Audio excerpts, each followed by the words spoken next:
પૂર્વ પ્રસંગમાં આપણે પ્રમેયરત્ન સંગ્રહ અંતર્ગત પંચપર્વા વિદ્યાનું અવગાહન કર્યું. વૈરાગ્ય, સાંખ્ય, યોગ, તપ અને ભક્તિ. જીવાત્માઓની 3 અવસ્થાઓ જોઈ.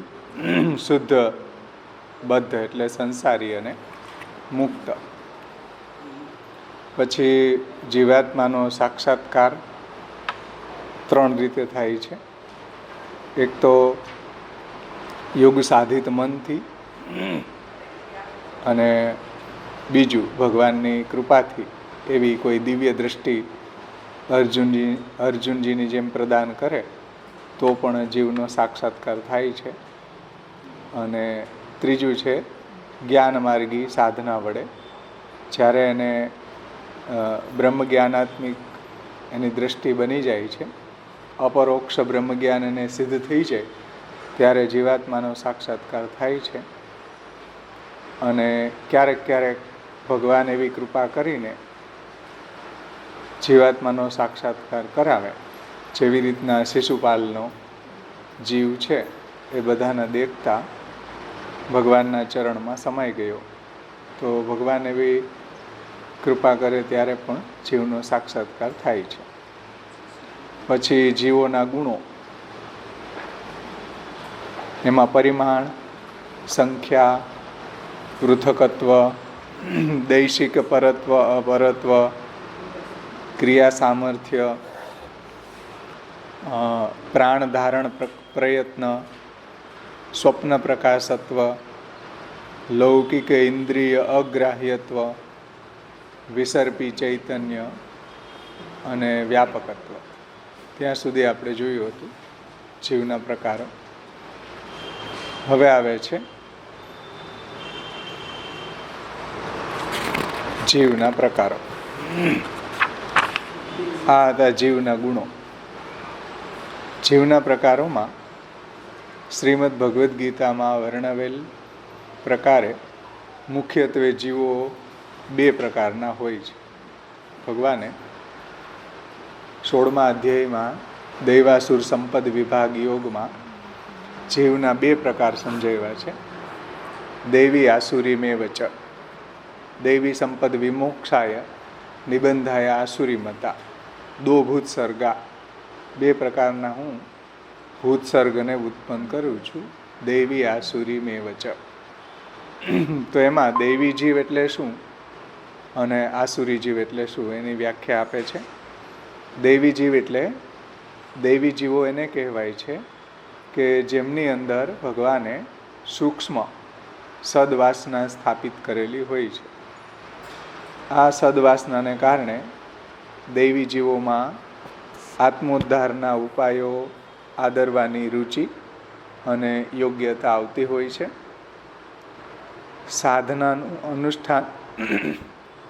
સાધનાનું અનુષ્ઠાન કરીને પ્રભુ કૃપાથી તેઓ મોક્ષ કે ભક્તિને પ્રાપ્ત કરે છે. એને દૈવી જીવો કહેવાય છે કે જેની અંદર ભગવાને જ્યારે છૂટા પડ્યા ત્યારે જ એની અંદર એવું બીજારોપણ ભગવાને કરેલું છે, એનું વરણ કરેલું છે, એની અંદર એવી સદવાસના સ્થાપિત કરી છે, એ દૈવી જીવો કહેવામાં આવે છે. અને એને આત્મોદ્ધાર અથવા તો મોક્ષ પ્રાપ્તિ અથવા તો ભગવત પ્રાપ્તિ એ રીતના એનું અલગ અલગ વરણ થયેલું હોય છે. અને એ રીતના એ મોક્ષ કે ભક્તિને પ્રાપ્ત કરે છે ભગવાનની કૃપાથી. એ દૈવી જીવો હોય છે. આસુરી જીવ છે એનું લક્ષણ આપે છે. આસુરી જીવો સૃષ્ટિના સાતત્ય માટે પ્રભુએ એને પ્રગટ કર્યા છે. સૃષ્ટિ લીલાના સાતત્ય માટે. એટલે આ સૃષ્ટિ લીલા છે એ સતત ચાલતી રહે, ઓડિયન્સ ખાલી ન થવું જોઈએ એટલા માટે ભગવાને આ આસુરી જીવો છે એને સૃષ્ટિ લીલાનું જે સાતત્ય છે સતત એ જળવાઈ રહે, સતત ચાલતી રહે, એટલા માટે પ્રભુએ પ્રવાહી જીવોને પ્રગટ કર્યા કે મોક્ષ પર્યંત એનો ઉદ્ધાર ન થાય, આ ઓડિયન્સ ખાલી જ ન થવું જોઈએ એવું ભગવાન ઈચ્છે છે. કારણ કે જો ખાલી થઈ જાય તો કોની સાથે રમણ કરે. એટલે ભગવાને આસુરી જીવો છે એને પ્રલય પર્યંત આવાગમન એનું થતું રહે છે. જન્મવું મરવું એનું સાયકલ ચાલુ રહે છે. આસુરીઓની માપનના મૂઢા જન્મની મામ અપ્રાપ્યેવ કોંતેય તતો યાંતિ અધમામ ગતિ, જે ભગવાને ગીતાજીમાં કહ્યું છે એ રીતના આસુરી જીવો છે એ સૃષ્ટિ લીલાના સાતત્ય માટે પ્રભુએ એને પ્રગટ કર્યા છે, મુક્તિ લીલાના અધિકાર રૂપે નહીં. એટલે એની ક્યારેય મુક્તિ નથી થતી. દૈવી જીવો છે એની મુક્તિ નક્કી હોય છે અને પ્રલય પહેલાં દૈવી જીવોની મુક્તિ થઈ જતી હોય છે. પણ આસુરી જીવો છે એની મુક્તિ ક્યારેય નથી થતી. એટલે મુક્તિ લીલાના અધિકાર રૂપે એનું વર્ણન નથી કરેલું હોતું. આસુરી જીવોને જ પ્રવાહી જીવો પણ કહેવામાં આવે છે. આ આસુરી જીવો છે એને જ પ્રવાહી જીવ તરીકે વર્ણવવામાં આવે છે. પુષ્ટિ પ્રવાહ મર્યાદા ભેદ ગ્રંથમાં મહાપ્રભુજી એને જ પ્રવાહી જીવો કહે છે.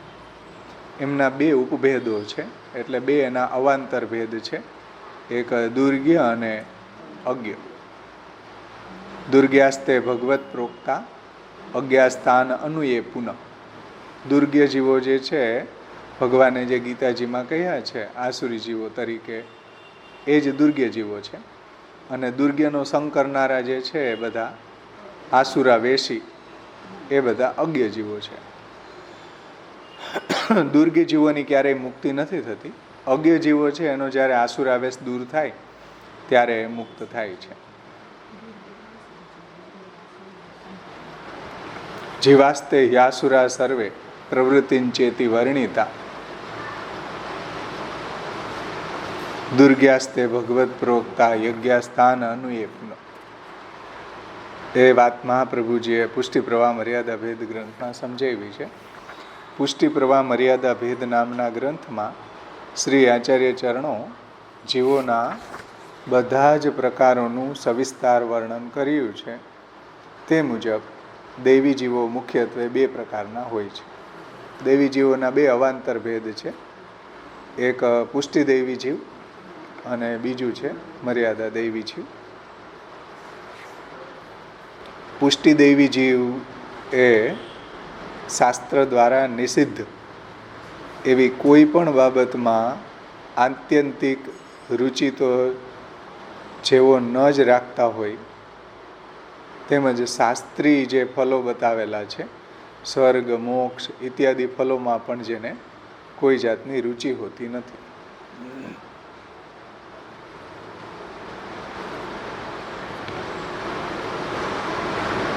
એટલે શાસ્ત્ર દ્વારા નિષિદ્ધ એવી કોઈ પણ બાબતમાં, એટલે શાસ્ત્રએ જે નિષિદ્ધ આજ્ઞાઓ કરી છે, વેદ પ્રણહિતો ધર્મ યધર્મ તદ વિપર્યય, વેદમાં જે આજ્ઞા કરી એ ધર્મ છે અને વેદમાં જે નિષિદ્ધ વાત કરી છે એ અધર્મ છે. તો શાસ્ત્ર દ્વારા જે નિષિદ્ધ એવી કોઈ પણ બાબતમાં આત્યંતિક રુચિ તો જેવો ન જ રાખતા હોય, એટલે આવી બાબતમાં છે એની આત્યંતિક રુચિ નથી. શાસ્ત્રની જે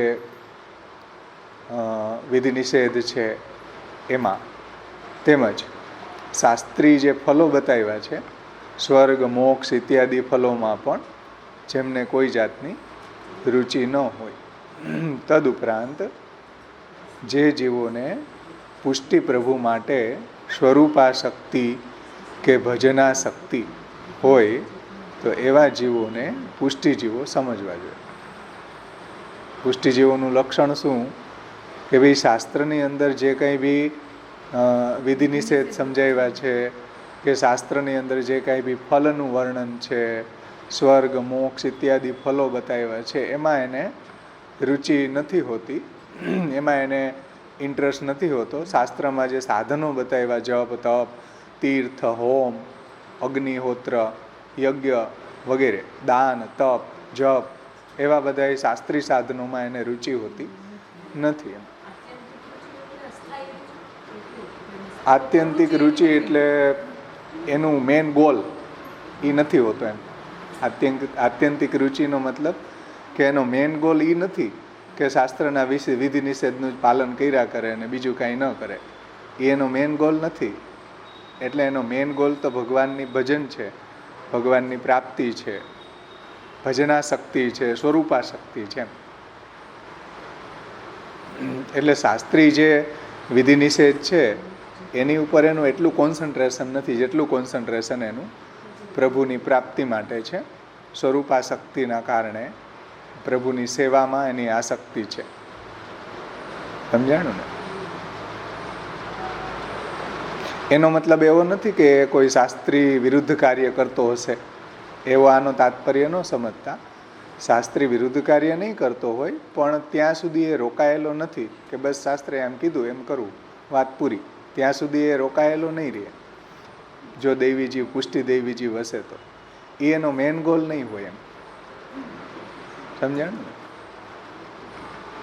મેઇન ગોલ એનો પ્રભુ પ્રાપ્તિ હશે, સ્વરૂપાશક્તિ હશે, ભજનાશક્તિ હશે. એમ ત્યાં રોકાઈ નહીં જાય. શાસ્ત્રી જે આજ્ઞાઓનું પાલન કરવા સુધીમાં એ કન્ફાઇન નહીં થઈ જાય.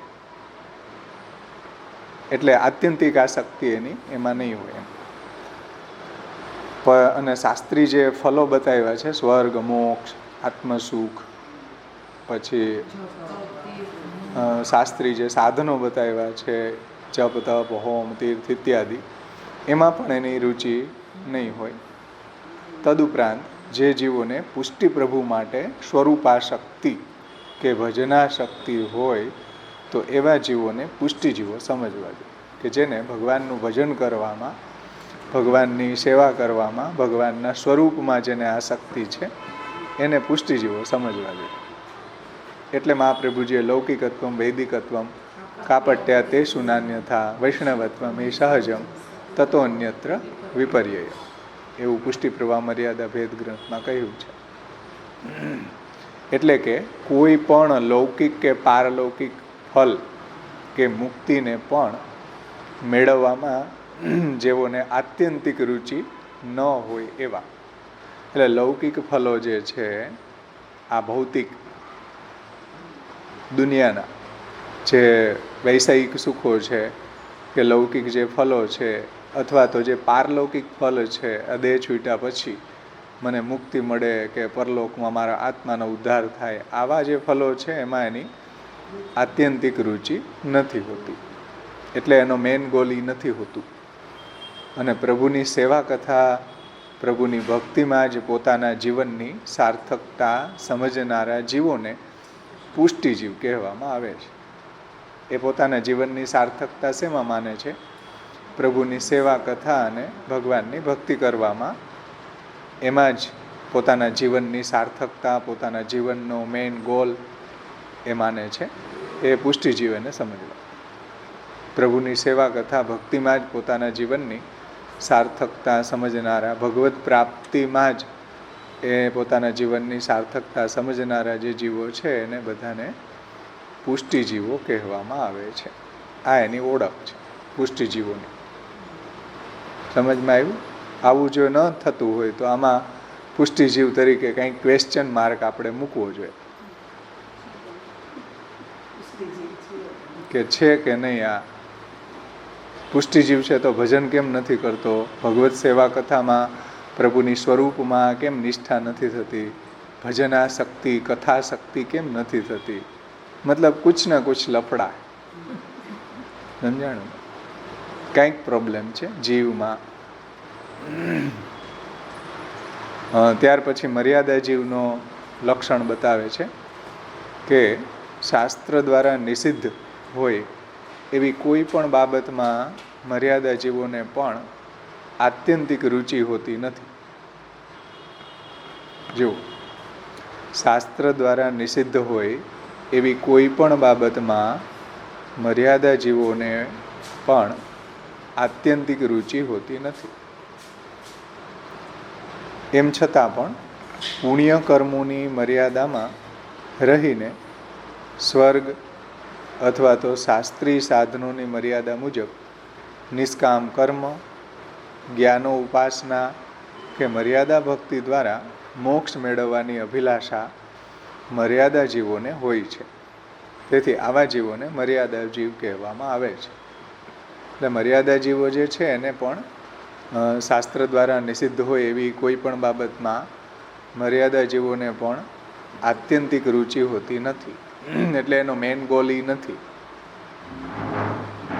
એમ છતાં પણ પુણ્ય કર્મોની મર્યાદામાં રહીને, એટલે પુણ્ય કર્મ કરે ઈષ્ટા પૂરતા, પુણ્ય કર્મોની મર્યાદામાં રહીને સ્વર્ગ મેળવવાની કામના એને હોય છે.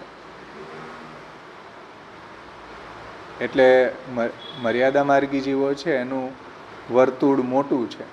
એમાં આ બધાને આવરી લીધા છે. જ્ઞાન માર્ગીઓ છે, કર્મ માર્ગીઓ છે, પછી ઉપાસના માર્ગીઓ છે, અને મર્યાદા ભક્તિ માર્ગી છે. આ બધા જ મર્યાદા માર્ગમાં આવશે.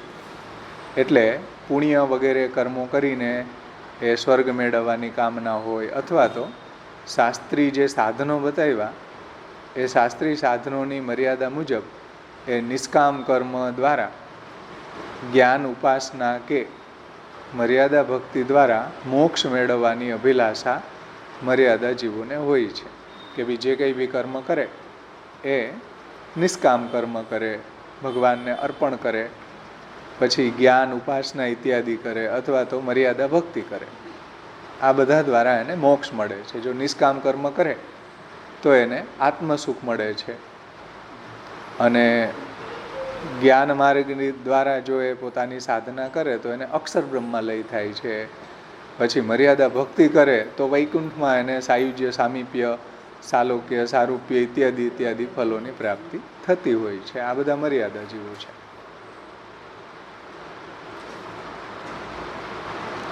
એવી આ જીવોની મર્યાદા, તેથી આ જીવોને મર્યાદા જીવ કહેવામાં આવે છે. કે શાસ્ત્રની અંદર જે ડિસિપ્લિન બતાવી છે એમાં એની વિશેષ રુચિ હોય છે. જેમ ભીષ્મ પિતામહ હતા તો ભગવાન સામે બિરાજતા હોવા છતાંય ઉત્તરાયણની રાહ જોતા હતા. કેમ કે યોગી હતા, જ્ઞાની હતા, અને જ્ઞાનીની સાધના એવી જ છે કે ભાઈ ઉત્તરાયણમાં દેહ છૂટે તો જ મોક્ષ થાય. ભગવાન સામે જો પુષ્ટિજીવ હોત તો ભગવાનનું દર્શન કરતાં કરતાં દેહ છોડી દેત ને. જો ઈચ્છા મૃત્યુ એની પાસે હતી તો પુષ્ટિજીવની તો એવી સ્વરૂપ નિષ્ઠા હોત જ કે ઉત્તરાયણની રાહ જોવે નહીં. પણ ભીષ્મ જે છે જ્ઞાની હતા, યોગી હતા, એટલે એને ઈચ્છા મૃત્યુ હતું તો દર્શન કરતાં કરતાં વયું જવું જોઈએ. એને બદલે ઉત્તરાયણની રાહ જોતા જોતા બેઠા. તો એ જે એની મર્યાદા છે ને, એ એનું મર્યાદા જીવ તરીકેની એની ઓળખ છે. જો પુષ્ટિજીવ હોત તો એ પ્રભુના સાનિધ્યમાં રહીને જ પોતાનો દેહ છોડત. પણ પ્રભુનું સાનિધ્ય હોવા છતાંય કાલનું એને અવલંબન કર્યું, એમ કે ઉત્તરાયણની રાહ જોઈ. એમ તો આ મર્યાદા જીવ છે. એની કેવી નિષ્ઠા સાધનોમાં છે કે સ્વરૂપમાં છે એનાથી આપણે એને ડિસાઈડ કરી શકીએ.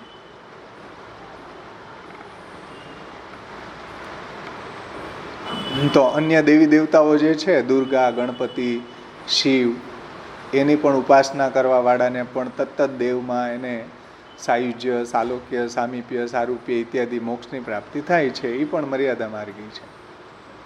એટલે અહીંયા મર્યાદા ભક્તિ જે બતાવી છે એમાં બધાને લઈ લેવા. કે શિવના ભક્ત હોય, કોઈ ગણેશના હોય, કોઈ દુર્ગાના હોય, કોઈ ગણપતિના હોય, જે પૌરાણિક દેવી દેવતાઓ છે એમાં એને ભક્તિ હોય, તો એ બધા મર્યાદા માર્ગી છે. સમજમાં આવ્યું? કોઈને કાંઈ પ્રશ્ન છે?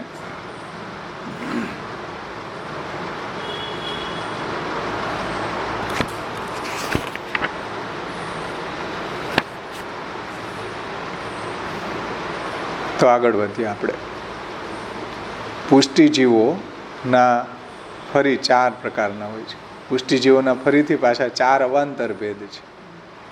જેમ પુષ્ટિજીવો છે એની અંદર મુખ્ય 2 અવાંતર ભેદ છે, મર્યાદા પુષ્ટિ અને પુષ્ટિજીવ અને મર્યાદા પુષ્ટિજીવ. હવે જે પુષ્ટિજીવ છે એની અંદર પાછા 4 અવાંતર ભેદ છે.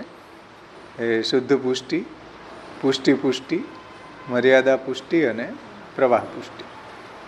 શુદ્ધ પુષ્ટિજીવો છે એની ઓળખ શું હોય છે કે સાક્ષાત ભગવાન પ્રગટ થઈને અથવા તો અન્ય કોઈ પ્રકારે જ્યારે જીવને સ્નેહનું દાન કરે ભગવાન પ્રમેય બલથી, ત્યારે તે જીવ બ્રજભક્તોની માફક પ્રભુમાં સુદૃઢ તેમજ સર્વથી અધિક સ્નેહવાળો થઈ જાય છે. આથી બ્રજભક્તો જેવા ભાવવાળા જીવોને શુદ્ધ પુષ્ટિ જીવો કહેવામાં આવે છે. કે આ બધા અવતારકાલીન હોય છે, એટલે ભગવાનની અવતાર દશા હોય ત્યારે વિશેષતયા હોય છે કે ભગવાન સાક્ષાત પ્રગટ થઈને અથવા તો અન્ય કોઈ પ્રકારે જ્યારે જીવને સ્નેહનું દાન કરે પ્રમેય બલ દ્વારા, એને આપણા જેવી કોઈ ડિસિપ્લિન, મહાત્મ્ય જ્ઞાન પૂર્વક સુદૃઢ સર્વતો અધિક સ્નેહો ભક્તિ આવી ડિસિપ્લિન ત્યાં હોતી નથી. ત્યાં તો ભગવાન એની સામે પ્રગટ થઈ ગયા પછી જીવના કોઈ સાધન કામ આવતા નથી. પછી ભગવાન એને પ્રમેય બલથી જ એવું સ્નેહનું, એવી ભક્તિનું દાન ભગવાન કરે છે. એ શુદ્ધ પુષ્ટિ જીવોની બાબતમાં હો, કે ભગવાન જ એને પ્રમેય બલથી, પોતાના સ્વરૂપ બલથી એને એવી સ્નેહનું દાન કરી દે, એવી એની સ્વરૂપાશક્તિ પ્રબલ બની જતી હોય છે, એની સ્વરૂપ નિષ્ઠા એવી સ્ટ્રોંગ થઈ જતી હોય છે પ્રમેય બલથી ભગવાનના. ત્યારે જીવ છે એ બ્રજભક્તોની જેમ પ્રભુમાં સુદૃઢ તેમજ સર્વથી અધિક સ્નેહવાળો થઈ જાય છે, મહાત્મ્ય જ્ઞાન ન હોય તોય. કેમ કે ત્યારે ભગવાન જ્યારે સામે બિરાજતા હોય ત્યારે તો પછી ભગવાનના સ્વરૂપ બલથી જ એને ભગવાનમાં એવો ભક્તિ, એવી સ્નેહ થઈ જતો હોય છે. જેમ 84-252 ભગવદીઓને મહાપ્રભુજીના સાનિધ્યથી એવું થઈ ગયું. કોઈને મહાપ્રભુજીએ પ્રમેય બલથી જ માનસી સિદ્ધ કરી દીધી. અચ્યુતદાસ જેવા ભગવદીઓને શ્રી મહાપ્રભુજીએ પ્રમેય બલથી જ માનસી સિદ્ધ કરી દીધી. તો અવતારકાલીન આ જીવોની સ્થિતિ હોય છે. મહાપ્રભુજીનો પ્રાગટ્ય હોય કે ભગવાનનું પ્રાગટ્ય હોય ત્યારે આવા શુદ્ધ પુષ્ટિ જીવો હોય છે કે જેને ભગવાન અથવા તો શ્રી મહાપ્રભુજી પ્રમેય બલથી જ આવી સ્વરૂપાશક્તિ એનામાં સિદ્ધ થઈ જતી હોય છે. આ શુદ્ધ પુષ્ટિ જીવો છે.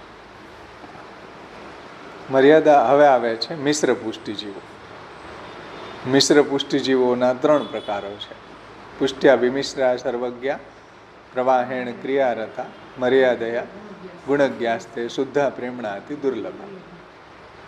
તો મિશ્ર પુષ્ટિ જીવોમાં 3 જે ભેદ અહીંયા બતાવ્યા છે મહાપ્રભુજીએ પુષ્ટિ પ્રવાહ મર્યાદા ભેદ ગ્રંથમાં, એને અહીંયા આપે સમજાવ્યા છે કે પુષ્ટિ જીવ પુષ્ટ્યા વિમિશ્રા સર્વજ્ઞા.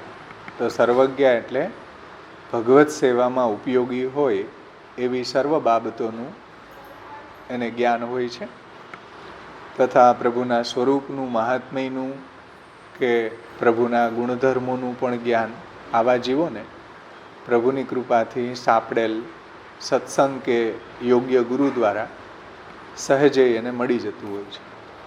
ભગવાનની કૃપાથી એવા ગુરુ કે એવા ભગવત ભક્તોના સંગથી એને પોતાના જીવના સ્વરૂપનું જ્ઞાન, ભગવાનના સ્વરૂપનું જ્ઞાન, ભગવાનના મહાત્મ્યનું જ્ઞાન, ભગવાનના લીલા પરિકરનું જ્ઞાન, આ બધું જ્ઞાન એને પ્રાપ્ત થઈ જતું હોય છે. એટલે એને સર્વજ્ઞા કહી રહ્યા છે મહાપ્રભુજી. પુષ્ટ્યા વિમિશ્રા સર્વજ્ઞા. સમજાણું ને? કે જીવના સ્વરૂપનું જ્ઞાન, ભગવાનના સ્વરૂપનું જ્ઞાન, જે શાસ્ત્રાર્થ પ્રકરણમાં આવ્યું ને, સત પ્રકરણ, ચિત્ત પ્રકરણ, બ્રહ્મ પ્રકરણ, તો એમાં જીવના સ્વરૂપનું જ્ઞાન, પછી ભગવાનના સ્વરૂપનું જ્ઞાન, આ જગતના સ્વરૂપનું જ્ઞાન, એ બધું ત્યાં આપેલું છે. તો જે પુષ્ટિ જીવ છે એને આ બધું મહાત્મ્ય જ્ઞાન પૂર્વક ભગવાનમાં આવો એને સ્નેહ હોય છે, સર્વજ્ઞ હોય છે. અને આવા જીવોને પ્રભુ કૃપાથી સત્સંગ કે યોગ્ય ગુરુ દ્વારા આ બધું એને સહજમાં પ્રાપ્ત થઈ જતું હોય છે. ભગવત સેવામાં ઉપયોગી બધું જ જ્ઞાન એને પ્રાપ્ત થઈ જતું હોય છે. કીર્તનોનું જ્ઞાન છે, સેવા પ્રકારનું જ્ઞાન છે, વગેરે વગેરે, આવું બધું જ્ઞાન એને સિદ્ધ થઈ જતું હોય છે. ઠાકોરજીની સેવામાં ઉપયોગી સર્વ બાબતોનું જ્ઞાન એટલે જ એને મહાપ્રભુજી કહે છે પુષ્ટ્ય વિમિશ્રા સર્વજ્ઞા. આવી કૃપા એટલે કે પુષ્ટિ, જે પુષ્ટિ જીવો ઉપર વરસે તે જીવોને પુષ્ટિ જીવ કહેવામાં આવે છે. આવી કૃપા જે પુષ્ટિ જીવો ઉપર વરસી હોય એવા જીવોને પુષ્ટિ જીવ કહેવાય છે. ઓલરાઉન્ડર જેને આપણે કહીએ, પુષ્ટિ માર્ગની અંદર ઓલરાઉન્ડર હોય, બધું જેને જ્ઞાન હોય, પ્રભુના મહાત્મ્યનું જ્ઞાન, લીલા પરિકરનું જ્ઞાન, જીવના સ્વરૂપનું જ્ઞાન, પછી જગતના સ્વરૂપનું જ્ઞાન, ભગવાનના સ્વરૂપનું જ્ઞાન, ભગવાનમાં અનન્ય રતિ અનુકૂળ ક્રિયા, બધું પરફેક્ટ હોય એ પુષ્ટિ જીવ છે. ત્યાર પછી મર્યાદા પુષ્ટિ જીવ છે, એની અંદર ઐહિક અને પારલૌકિક ફલોની બાબતમાં જેઓને આસક્તિ હોતી નથી. એટલે આ લોકના અને પરલોકના જે ફલો છે, આ લોકનો જાગતિક પદાર્થોને મેળવવા કે પરલોકની અંદર મોક્ષ, સ્વર્ગ ઇત્યાદિ ફલોને મેળવવા, એમાં એને રુચિ હોતી નથી. પરંતુ પ્રભુ સેવાની તુલનામાં જેઓને પ્રભુના અલૌકિક ગુણોના શ્રવણ કીર્તન સ્મરણમાં આસક્તિ વધારે હોય એવા જીવોને મર્યાદા પુષ્ટિ જીવો કહેવામાં આવે છે.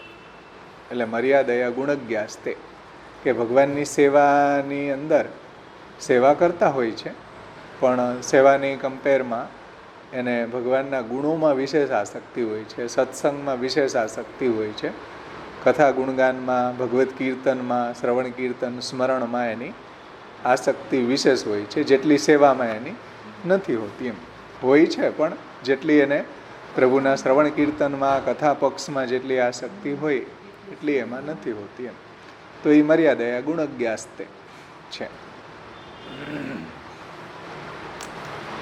કે પ્રભુના ગુણોમાં વિશેષ આસક્તિ છે, શ્રવણ કીર્તન સ્મરણમાં આસક્તિ વધારે હોય છે, એવા જીવોને પુષ્ટિ મર્યાદા જીવો કહેવામાં આવે છે. હવે આવે છે પુષ્ટિ પ્રવાહી જીવો.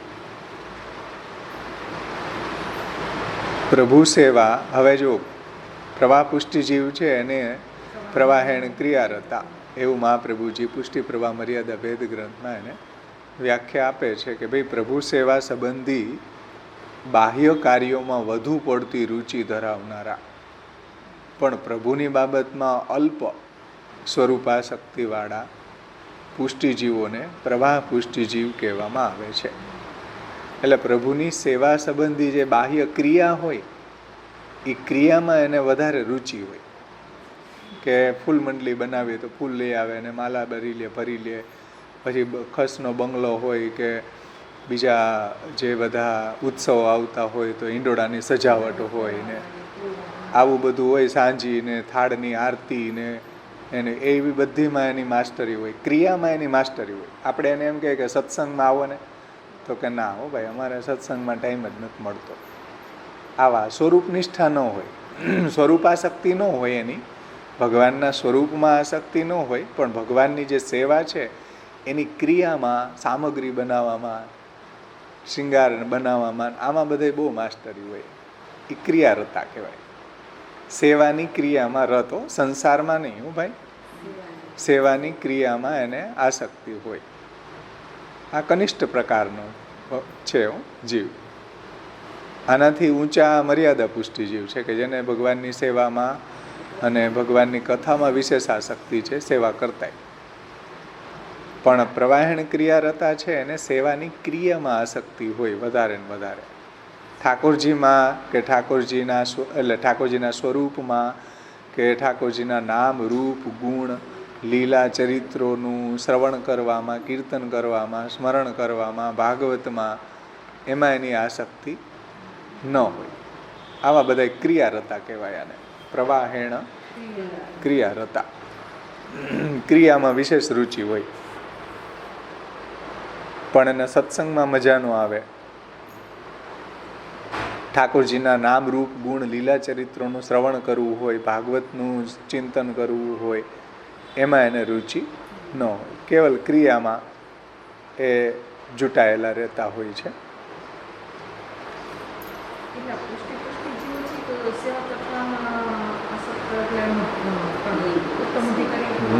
બધામાં, સેવામાં, કથામાં, શ્રવણ કીર્તનમાં, પછી એને બીજું બધું જ્ઞાન પણ છે, સ્નેહ પણ એનો પરફેક્ટ છે, મહાત્મ્ય જ્ઞાન પણ એનું પરફેક્ટ છે. એવા જે જીવો છે એને પુષ્ટિ જીવો કહેવાય. ને ક્રિયારતા હોય એ બધા સામગ્રી બનાવ્યા જ કરે.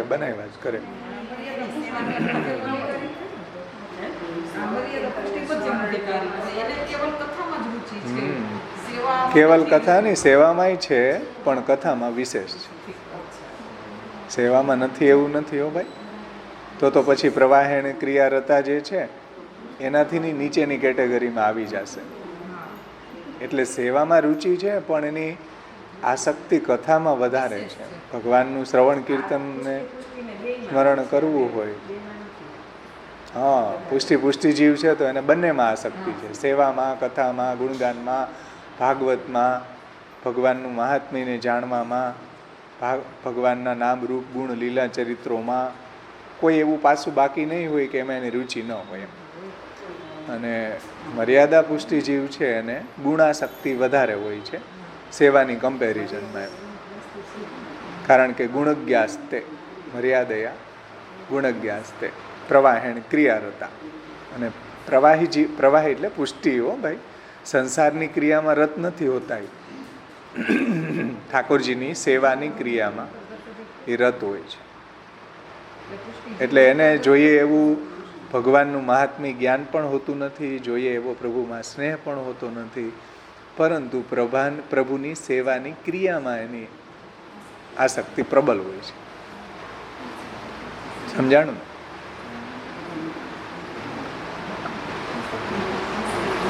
ક્રિયા કરવામાં એની માસ્ટરી હોય છે.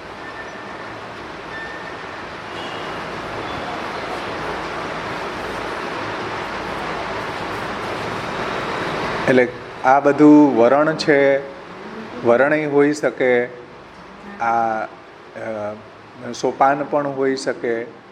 કારણ કે શરૂઆતમાં બધાની આવી જ અવસ્થા હોય, ક્રિયારતા જ હોય બધા.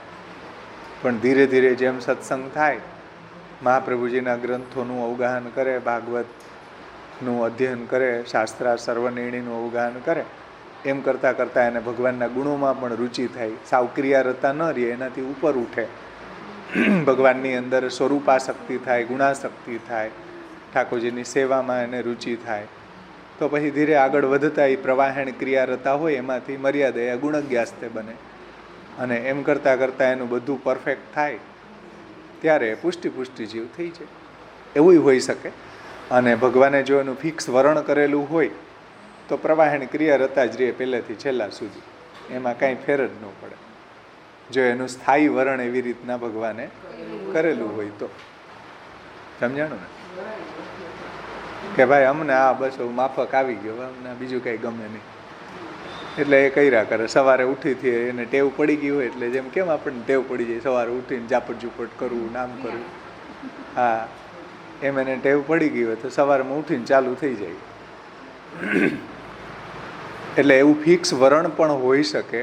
કેમ કે સેવાફલની ટીકામાં ટીકાકારોએ આ રીતના સમજાવ્યું છે કે સેવાફલમાં જે 3 ફલ છે, અલૌકિક સામર્થ્યમ, સાયુજ્યમ, સેવા ઉપયોગી દેહો વૈકુંઠાદિશુ, તો એ 3 ફલોમાં જે ઉત્તમ મધ્યમ કનિષ્ઠ ફલ છે, એવી રીતના અહીંયા પણ આ ઉત્તમ મધ્યમ અને કનિષ્ઠ આ જીવો છે એની સાથે એને ક્લબ કરીને સમજાવ્યું છે ટીકાકારોએ કે જે પુષ્ટિ જીવ હોય તો અલૌકિક સામર્થ્યની પ્રાપ્તિ થઈ જાય, મર્યાદા પુષ્ટિ જીવો છે તો એને સેવા ઉપયોગી દેહ પ્રાપ્ત થઈ જાય, અને પુષ્ટિ પ્રવાહી જીવો છે તો એને ભગવાનમાં સાયુજ્ય થઈ જાય.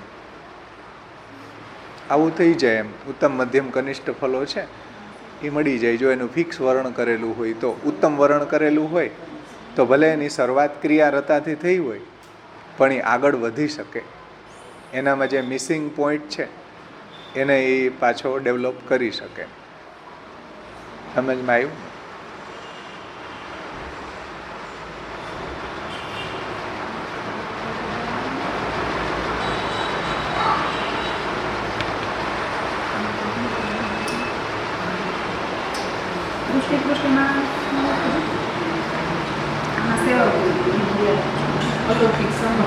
હા, અલૌકિક સામર્થ્ય. હા, એટલે જે ઉત્તમ, મધ્યમ અને કનિષ્ઠ ફલો બતાવ્યા એને અહીંયા ક્લબ કરીને સમજી લેવું, કારણ કે એમાંય પાછા મતભેદો છે. કોઈ સાયુજ્યને ઉત્તમ કહે ને કોઈ સેવા ઉપયોગી દેહને ઉત્તમ કહે છે. એમાં એવી ભેદ છે, પણ સમજી લેવાનું ઉત્તમ, મધ્યમ અને કનિષ્ઠ એવી કેટેગરીમાં. મહાપ્રભુજીએ પણ પુષ્ટિ પ્રવાહ મર્યાદા ભેદમાં એ જ રીતના સમજાવ્યું છે. એટલે આ 3 વરણય હોઈ શકે અને આ 3 જે છે એ પગથિયાઓ પણ હોઈ શકે કે ભાઈ શરૂઆત બધાની આવી પ્રવાહેણ ક્રિયા રતાથી થાય, પછી જો એને આગળ પ્રભુએ એનું વરણ વિચાર્યું હોય કે આગળ એને વધારવો હોય તો એ મર્યાદા પુષ્ટિ પણ થાય, ગુણજ્ઞાસ્તે પણ બને છે અને આગળ જતાં એ પછી પુષ્ટિ બને છે. અને ફિક્સ વરણ કરેલું હોય તો પહેલેથી છેલ્લા સુધી એવા જ રહે, એમાં કાંઈ ફેર ન પડે. એવું બની શકે. ભગવાને કોનું કઈ રીતના વરણ કર્યું હોય એ રીતના એની ઉપર આધાર રાખે. આપણને લાગે કે કેમ આવો નવો છે કોરો ને કોરો, એ ભગવાને એને પ્રવાહ પુષ્ટિમાં જ વરણ કર્યું હોય તો શું કરે.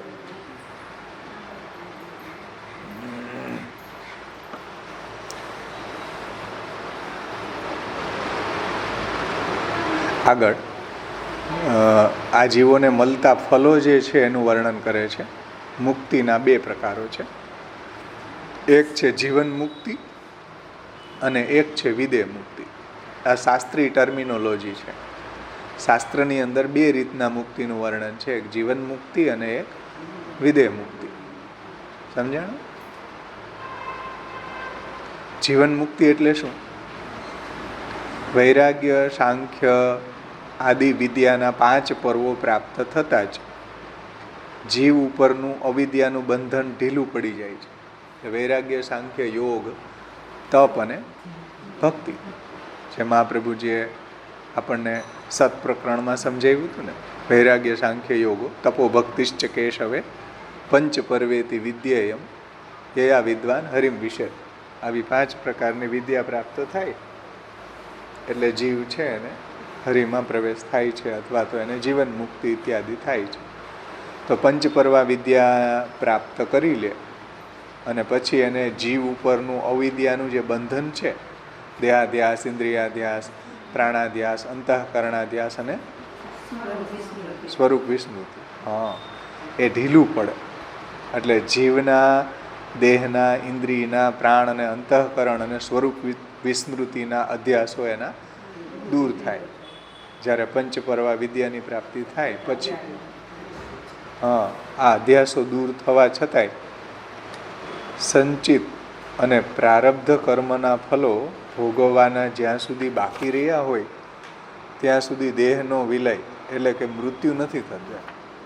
એટલે એની અવિદ્યા દૂર થઈ ગઈ. હવે 5 પ્રકારની વિદ્યા પ્રાપ્ત થઈ ગઈ હવે, પરંતુ એનો દેહ ટકેલો છે ભૂતલ ઉપર. કેમ ટકેલો છે ભાઈ? કેમ કે હજી એના પ્રારબ્ધ ભોગ બાકી છે. એને કારણે એ પ્રારબ્ધ ભોગ જ્યારે એના પૂર્ણ થઈ જશે એટલે એનો દેહ છૂટી જશે. તો પ્રારબ્ધ કર્મના જે ફલો છે અથવા તો જે એના સંચિત કર્મ જે છે, પૂર્વજન્મના સંચિત જે સ્ટોરેજ આપણે કહીએ ને, અથવા તો એના પ્રારબ્ધ જે કર્મો છે એ ફલો ભોગવવાના જ્યાં સુધી બાકી રહ્યા હોય ત્યાં સુધી એના દેહનો વિલય થતો નથી. ભલે એની અવિદ્યા છૂટી ગઈ છે અને વિદ્યાની પ્રાપ્તિ થઈ ગઈ, જીવન મુક્ત જેવા સનતકુમારો જેવા, સુખદેવજી જેવા છે ને, આ બધા જીવન મુક્તો હતા. તો એવી અવસ્થા એને પ્રાપ્ત થઈ ગઈ સનતકુમારો જેવી. તો અવિદ્યાનું બંધન પરંતુ ઢીલું પડી જવાથી અહંતા મમતાજન્ય સંસાર જીવનો છૂટી જાય છે. એટલે એની અહંતા મમતા છૂટી જાય તો અહંતા મમતાત્મક જે સંસાર છે, અહંતા મમતા જન્ય એટલે અહંતા અને મમતાના કારણે ઉત્પન્ન થતો સંસાર જીવનો છૂટી જાય છે. અહંતા મમતાજન્ય જીવનો સંસાર છે છૂટી જાય છે પંચપર્વા વિદ્યાની પ્રાપ્તિ થયા પછી. આમ અવિદ્યા, અધ્યાસ અને સંસારથી રહિત જીવના દેહનો જ્યાં સુધી વિલય થતો નથી ત્યાં સુધી એ જીવને જીવન મુક્ત કહેવામાં આવે છે. સમજાણું ને? કે અધ્યાસો એના છૂટી ગયા, સંસારનો અધ્યાસ હવે એને જરા પણ નથી, છતાં પણ એનો દેહનો વિલય થયો નથી. એટલે આવા જે છે એને જીવન મુક્ત કહેવામાં આવે છે. જ્યાં સુધી એનો દેહનો વિલય થતો નથી ત્યાં સુધી એ જીવને જીવન મુક્ત કહેવામાં આવે છે. જીવન મુક્તિ એ અહંતા મમતાત્મક સંસારથી મળતી મુક્તિ છે. જીવન મુક્તિ એટલે શું? તો કે અહંતા અને મમતાથી એ મુક્ત થઈ ગયો. હવે એને કોઈ બી પદાર્થોની અંદર કે પોતાના દેહ વગેરેમાં પણ અહંતા નથી, દેહ સિવાય બીજા પદાર્થોમાં પણ એને કોઈ જાતની મમતા નથી. એવા જળભરત જેવા, જળભરત એવા જ હતા, જીવન મુક્ત અવસ્થા એને પ્રાપ્ત થઈ. તો જેની અવિદ્યા ચાલી ગઈ છે, જળભરત છે, સુખદેવજી છે, સનતકુમારો છે, હા ઋષભદેવજી પણ એ તો ભગવાનનો અવતાર હતા જોકે. એટલે જીવન મુક્તિની અવસ્થાની અંદર અહંતા મમતાત્મક સંસારથી મુક્ત થઈ જાય છે. છતાં પણ એનું જીવન હજી છે, પ્રારબ્ધ એના ભોગ બાકી રહેવાના કારણે. તો જીવન મુક્ત જાગતિક બંધનોથી મુક્ત નથી હોતો. સમજો, જીવન મુક્ત આ જાગતિક જે બંધનો છે, જાગતિક બંધનો એટલે જગતના આ બંધન છે, એનાથી મુક્ત નથી થતો. એટલે કે એનો દેહ આ જગતની અંદર એ છે. જાગતિક જે પદાર્થો છે એનો એને કોઈ અધ્યાસ નથી, કોઈ મમતા નથી, કોઈ દેહમાં અહંતા નથી, છતાં પણ જગતની અંદર એ રહી રહ્યો છે. એટલે જીવન મુક્ત જે છે એ જાગતિક બંધનોથી મુક્ત નથી થતો, એટલે એનો દેહ છૂટતો નથી, આ જગતની અંદર જ રહે છે. જીવન મુક્તિ અને વિદેહ મુક્તિ વચ્ચેનો ભેદ સમજવાથી જગત અને સંસાર વચ્ચેનો ભેદ પણ સ્પષ્ટ રૂપથી સમજમાં આવી શકે છે. સમજો, જીવન મુક્તિ અને વિદેહ મુક્તિ. વિદેહ મુક્તિ એટલે આ દેહ છૂટ્યા પછી મળતી મુક્તિને વિદેહ મુક્તિ કહેવામાં આવે છે. અને જીવન મુક્તિ એટલે અહીંયા ભૂતલ ઉપર જ જેની અહંતા મમતા છૂટી જતી હોય છે, જેના અધ્યાસ છૂટી જતા હોય છે, અને ભૂતલ ઉપર જ મુક્ત થઈ જાય એ જીવન મુક્ત કહેવાય છે. અને દેહ છૂટ્યા પછી જે મુક્ત થાય છે એને વિદેહ મુક્તિ કહેવામાં આવે છે. આ જો વાત સમજમાં આવી જાય તો આપણને જગત અને સંસાર વચ્ચેનો ભેદ પણ સ્પષ્ટ રૂપથી સમજમાં આવી જાય કે ભાઈ જગત છે એ સત્ય છે, સંસાર છે એ મિથ્યા છે. જગત છે એનો નાશ નથી થતો. જુઓ, જીવન મુક્ત થવાથી પ્રાપંચિક પદાર્થોનો નાશ નથી થતો, પણ એની સંસારનો નાશ થાય છે જીવન મુક્ત અવસ્થામાં. જીવન મુક્ત અવસ્થામાં કેનો નાશ થાય છે? સંસારનો નાશ થાય છે, જગતનો નહીં, જાગતિક પદાર્થોનો નહીં, પણ અહંતા મમતાના કારણે ઉત્પન્ન થયેલો સંસાર છે એનો નાશ થાય છે જીવન મુક્ત અવસ્થામાં. જો આ સમજમાં આવશે તો જગત અને સંસાર વચ્ચેનો ભેદ પણ સમજવો સ્પષ્ટ રૂપથી સમજાશે. કેમ કે ઘણા લોકોને આ જ સમજમાં નથી આવતું. ઘણા લોકો એમ માને છે કે જગત અને સંસાર બે એક જ છે.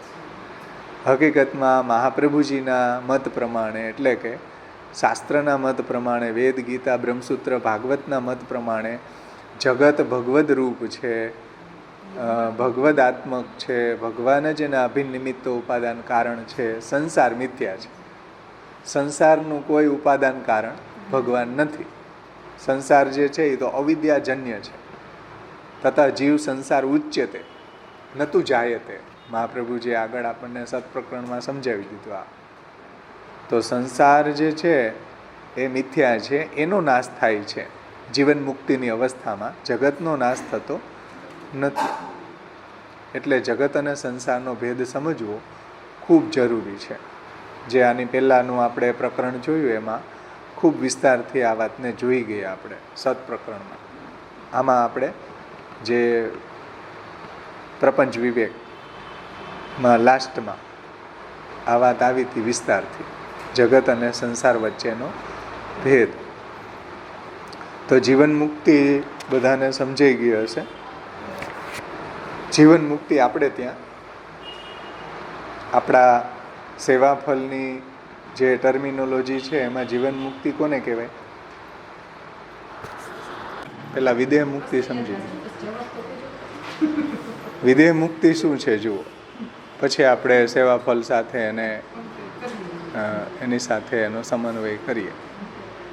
વિદેહ મુક્તિ એટલે જીવન મુક્ત મનુષ્યને જ્યારે વિદ્યમાન અને આગામી દેહથી પણ છુટકારો મળી જાય છે ત્યારે તે વિદેહ મુક્ત કહેવાય છે.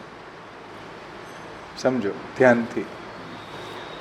જીવન મુક્ત મનુષ્યને જ્યારે વિદ્યમાન અને આગામી દેહથી પણ છુટકારો મળી જાય છે ત્યારે તે વિદેહ મુક્ત થયો કહેવાય છે. વિદેહ મુક્તિના અનેક પ્રકારો છે કે જે જીવની જેવી યોગ્યતા હોય તે મુજબ ભગવાન મુક્તિ પછી તે જીવને તેવું સ્થાન આપે છે એની યોગ્યતા પ્રમાણે. એટલે મુક્ત કેવળ દૈવી જીવો જ હોઈ શકે છે, આસુરી જીવો હોઈ શકતા નથી. એટલે જેની જેવી યોગ્યતા હોય, જો જ્ઞાન માર્ગી હોય તો અક્ષર બ્રહ્મા એનો લય થાય. પછી જો મર્યાદા ભક્તિ માર્ગી હોય તો સાયુજ્ય, સામીપ્ય, સાલોક્ય, સારૂપ્ય એવા ફલની પ્રાપ્તિ થાય. પુષ્ટિજીવ હોય તો એને મહાપ્રભુજીએ બતાવેલા અલૌકિક સામર્થ્ય, સાયુજ્ય, સેવા ઉપયોગી દેહ મળે. પછી કર્મ માર્ગી હોય તો એને આત્મસુખની પ્રાપ્તિ થાય, ઇત્યાદિ ઇત્યાદિ. તો જેનો જેવો અધિકાર એ પ્રમાણે એને મુક્તિ આ દેહ છૂટ્યા પછી મળતી હોય છે. અને એને આગામી દેહથી છુટકારો મળે. એટલે એને આગામી દેહ હવે મળવાનો નથી, એમ બીજો જન્મ એનો નથી થવાનો. સમજાણું ને?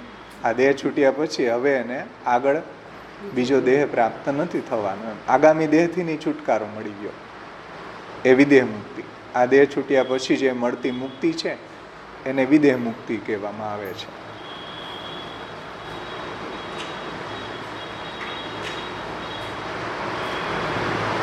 એટલે શાસ્ત્રની ટર્મિનોલોજીમાં આ રીતના મુક્તિને અહીંયા સમજાવી છે કે ભાઈ એક જીવન મુક્તિ હોય ને એક વિદેહ મુક્તિ હોય. આ દેહ જો એની અવિદ્યા ચાલી જાય અને સંસારથી મુક્ત થઈ જાય તો એ જીવન મુક્ત કહેવાય. એનો પ્રારબ્ધ વસાત હજી દેહ ટકેલો છે પણ એ જીવન મુક્ત છે, જેમ જળ ભરતજી છે એની જેમ. અવિદ્યા એની દૂર થઈ ગઈ છે, સનત કુમારો છે એની જેમ. અને વિદેહ મુક્તિ એટલે શું? તો કે આ દેહ છૂટ્યા પછી એને એના અધિકાર અનુરૂપ એને મુક્તિ મળી જતી હોય તો એ વિદેહ મુક્તિ છે. સમજાણું ને? હવે આપણે આ બે વાતને આપણા મહાપ્રભુજીએ જે પુષ્ટિ પ્રવાહ મર્યાદા ભેદ ગ્રંથમાં 3 ફલો બતાવ્યા: અલૌકિક સામર્થ્યમ, સાયુજ્યમ, સેવા ઉપયોગી દેહો વૈકુંઠાદિષુ. એમાંથી કયું ફલ છે જીવન મુક્તિ કહેવાય ને કયું ફલ છે વિદેહ મુક્તિ કહેવાય? સમજાણું ને પ્રશ્ન બધાય? અલૌકિક સામર્થ્ય છે ને, હા, ઈ આ દેહથી ફળ છે. હા, એટલે ઈ બરાબર. એટલે એને શું કહેવાય? વૈકુંઠાદિષુ માં ઓલું છે ઈ વિદેહ મુક્તિ રૂપ. વિદેહ મુક્તિ થાય પછી મળે. હા. બીજા કોઈ કહેશો? અલૌકિક સામર્થ્ય છે ને ઈ જીવન મુક્તિ આરે કમ્પેરિઝન કરવાનું. અલૌકિક સામર્થ્ય આ દેહથી તનુ નવત મેં તાવત એમના સ્ટકમાં કીધું છે એવું તમને મળે ત્યારે અલૌકિક સામર્થ્ય આ જીવન મુક્તિને મળે. જીવન મુક્ત છે ને એને આ દેહથી. અને જે વિદેહ મુક્તિ છે એમાં સાયુજ્ય, તો પુરુષોત્તમમાં સાયુજ્ય થાય અથવા તો કોઈ એને આભૂષણ રૂપ બની જાય ઈ દેહાંતર હોય વિદેહ મુક્તિમાં. પછી વૈકુંઠ સેવા ઉપયોગી દેહમાં એમ હોય કોઈ જો વૈકુંઠમાં તમને સેવા ઉપયોગી દેહ પશુ પક્ષી વૃક્ષ આદિમાં તમારી ઈ વિદેહ મુક્તિ છે થાય ત્યારે એમાં તમને મળે. બરાબર. સેવા ઉપયોગી દેહ મળે અથવા તો સાયુજ્ય થાય પ્રભુ એની હારે એને કમ્પેરિઝન કરવાનું. બરાબર. ચલો બીજે કોઈ કહેશો? તમારામાંથી કયો છે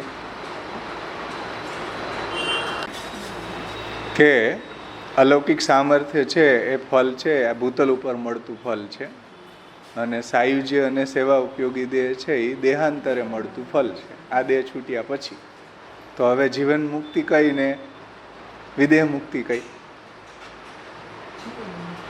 સમજણ?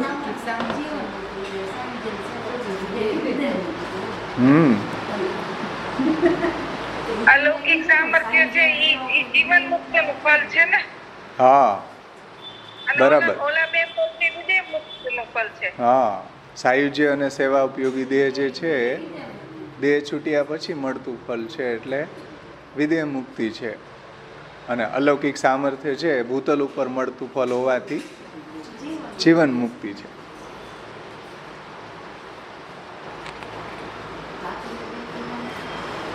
હે?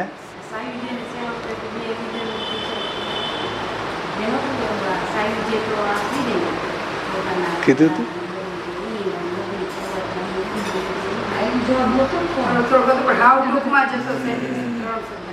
ખેર, ચલો આગળ વધીએ. મુક્તિ અધિકારી દૈવી જીવોના બે પ્રકારો હોય છે. એટલે મુક્તિના અધિકારી દૈવી જીવો બે પ્રકારના હોય છે. પુષ્ટિ દૈવી જીવ અને મર્યાદા દૈવી જીવ, એની જ મુક્તિ થાય છે. આ પ્રવાહી જીવોની મુક્તિ થતી નથી. પ્રવાહી જીવો છે એ તો સૃષ્ટિનું સાતત્ય માટે છે. હંમેશા સૃષ્ટિની અંદર એ ભૈરી ભૈરી રહી આ સૃષ્ટિ. એટલે પ્રવાહી જીવોને તો પ્રલય પર્યંત મુક્તિ મળતી નથી. સમજે ને? હવે એમાં જુઓ પુષ્ટિજીવની મુક્તિ. પુષ્ટિજીવો પ્રથમ તો પ્રભુની વિશેષ કૃપાને કારણે મુક્તિની પણ કામનાથી રહિત બની અને કેવળ ભગવત સ્વરૂપા શક્તિ રૂપા નિર્ગુણ ભક્તિને જ ભૂતલ ઉપર વર્તા હોય છે. એટલે પુષ્ટિજીવો છે તો પ્રભુની વિશેષ કૃપાને કારણે મુક્તિની પણ કામના રાખતા નથી અને કેવળ ભગવત સ્વરૂપમાં જે આસક્તિવાળા હોય છે અને નિર્ગુણ ભક્તિને જ એ ભૂતલ ઉપર વર્તા હોય છે. એટલે કે નિર્ગુણ ભક્તિ જ કરતા હોય છે. નિર્ગુણ એટલે કોઈ જાતની કામના વગરની અહેતુકી અવ્યવહિતા ભક્તિ શ્રી પુરુષોત્તમે. એટલે નિર્ગુણ ભક્તિ એટલે કોઈ પણ જાતની કામના વગરની, નિરુપધિક હોય છે, અહેતુકી હોય છે, અવ્યવહિતા હોય છે અને પુરુષોત્તમમાં હોય છે. જે ભગવાને ગીતાજીમાં કહ્યું કે મામ ચ યો અવ્યભિચારેણ ભક્તિ યોગેન સેવતે સગુણાનત સમતિત્યત્યાન બ્રહ્મભૂયાય કલ્પતે. જે અવ્યભિચારી ભક્તિ કરે છે, મારી અનન્ય ભક્તિ કરે છે, એ ત્રણેય ગુણોથી પર થઈ જાય છે અને મારી પ્રાપ્તિ કરી લે છે. સમજમાં આવ્યું? એટલે અહીંયા નિર્ગુણ એટલે કોઈ જાતની કામના વગરની. સગુણ જે છે એની અંદર કામના છે, મોક્ષની પણ કામના છે. તો ભગવત સ્વરૂપા શક્તિ રૂપા નિર્ગુણ ભક્તિને જ આ પુષ્ટિદેવી જીવો છે એ વર્તા હોય છે. તેથી દેહપાત પછી પણ તેઓ નિત્ય લીલામાં પણ પ્રભુની સ્વરૂપાશક્તિ કે ભજના શક્તિનો જ લાભ મેળવનારા હોય છે. એટલે આ દેહાંતરે પણ નિત્ય લીલામાં પણ ભગવાનના સ્વરૂપમાં જે નિષ્ઠ હોય છે અથવા તો ભગવાનના ભજનમાં, ભગવાનની સેવામાં એ રત હોય છે. એટલે અહીંયા પણ એને ભગવાનની સ્વરૂપમાં આસક્તિ હોય, ભગવાનની સેવામાં આસક્તિ હોય, તો નિત્ય લીલામાં પણ એને ભગવાનની સ્વરૂપાશક્તિ કે પ્રભુની સેવામાં આસક્તિનો લાભ એને પ્રાપ્ત થઈ જતો હોય છે પુષ્ટિજીવોને. આ પુષ્ટિજીવોની મુક્તિ છે. સમજાણું ને? જો અલૌકિક સામર્થ્ય પ્રાપ્ત થાય તો ભૂતલ ઉપર, અને જો એવું અલૌકિક સામર્થ્ય પ્રાપ્ત ન થાય તો દેહાંતરે પણ એને એવું સાયુજ્ય અથવા સેવા ઉપયોગી દેહની પ્રાપ્તિ થતી હોય છે. એ પુષ્ટિમાર્ગી મુક્તિનો પ્રકાર જે મહાપ્રભુજીએ સેવાફલ ગ્રંથમાં સમજાવ્યો છે એ.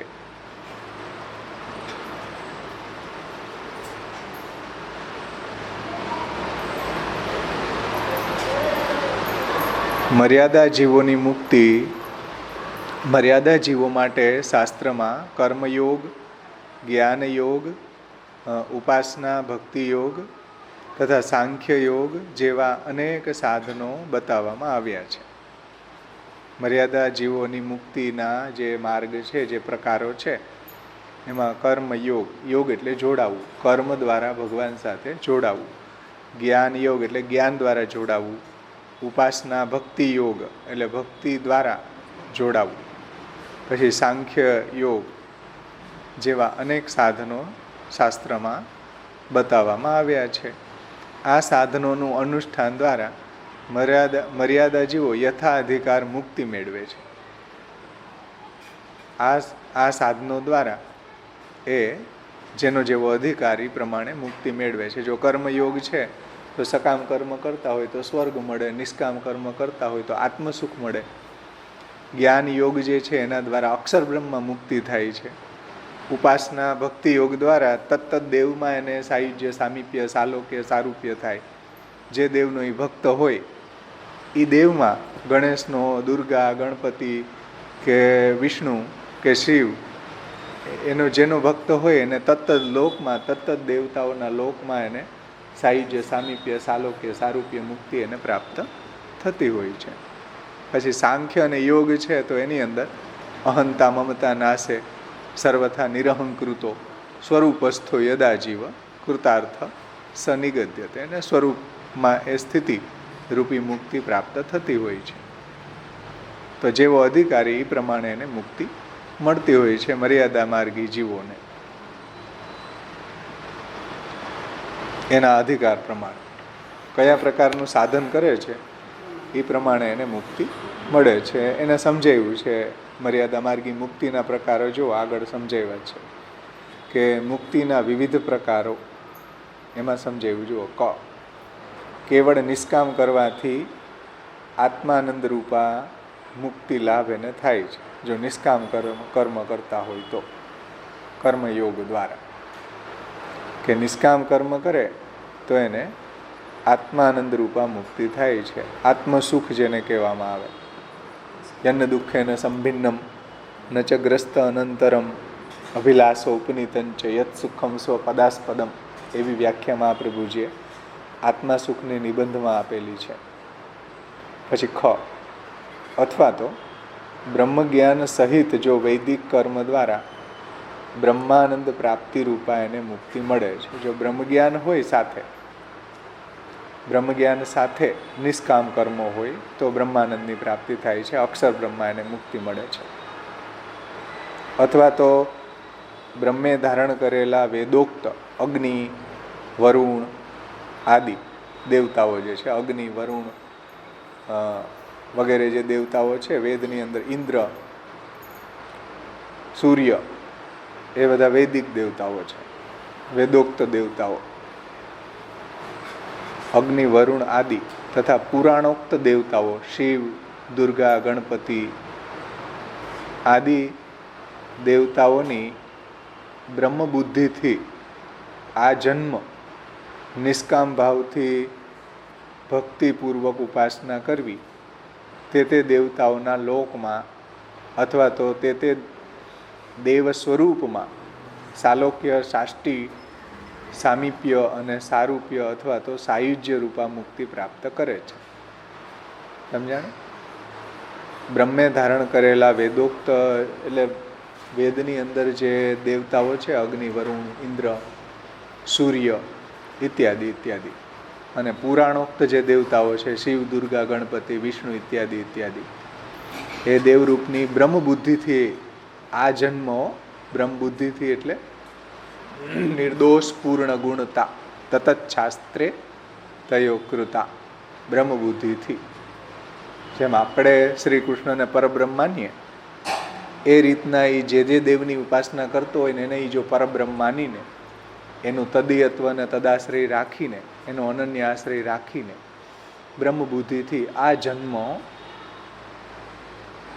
જીવે ત્યાં સુધી નિષ્કામ ભાવથી, જેમ આપણે કૃષ્ણની ભક્તિ કરીએ એમ શિવનો ભક્ત શિવની ભક્તિ કરે, દુર્ગાનો ભક્ત દુર્ગાની ભક્તિ કરે, ગણપતિનો ભક્ત ગણપતિની ભક્તિ કરે, આપણી જેમ અનન્ય આશ્રય રાખીને. તો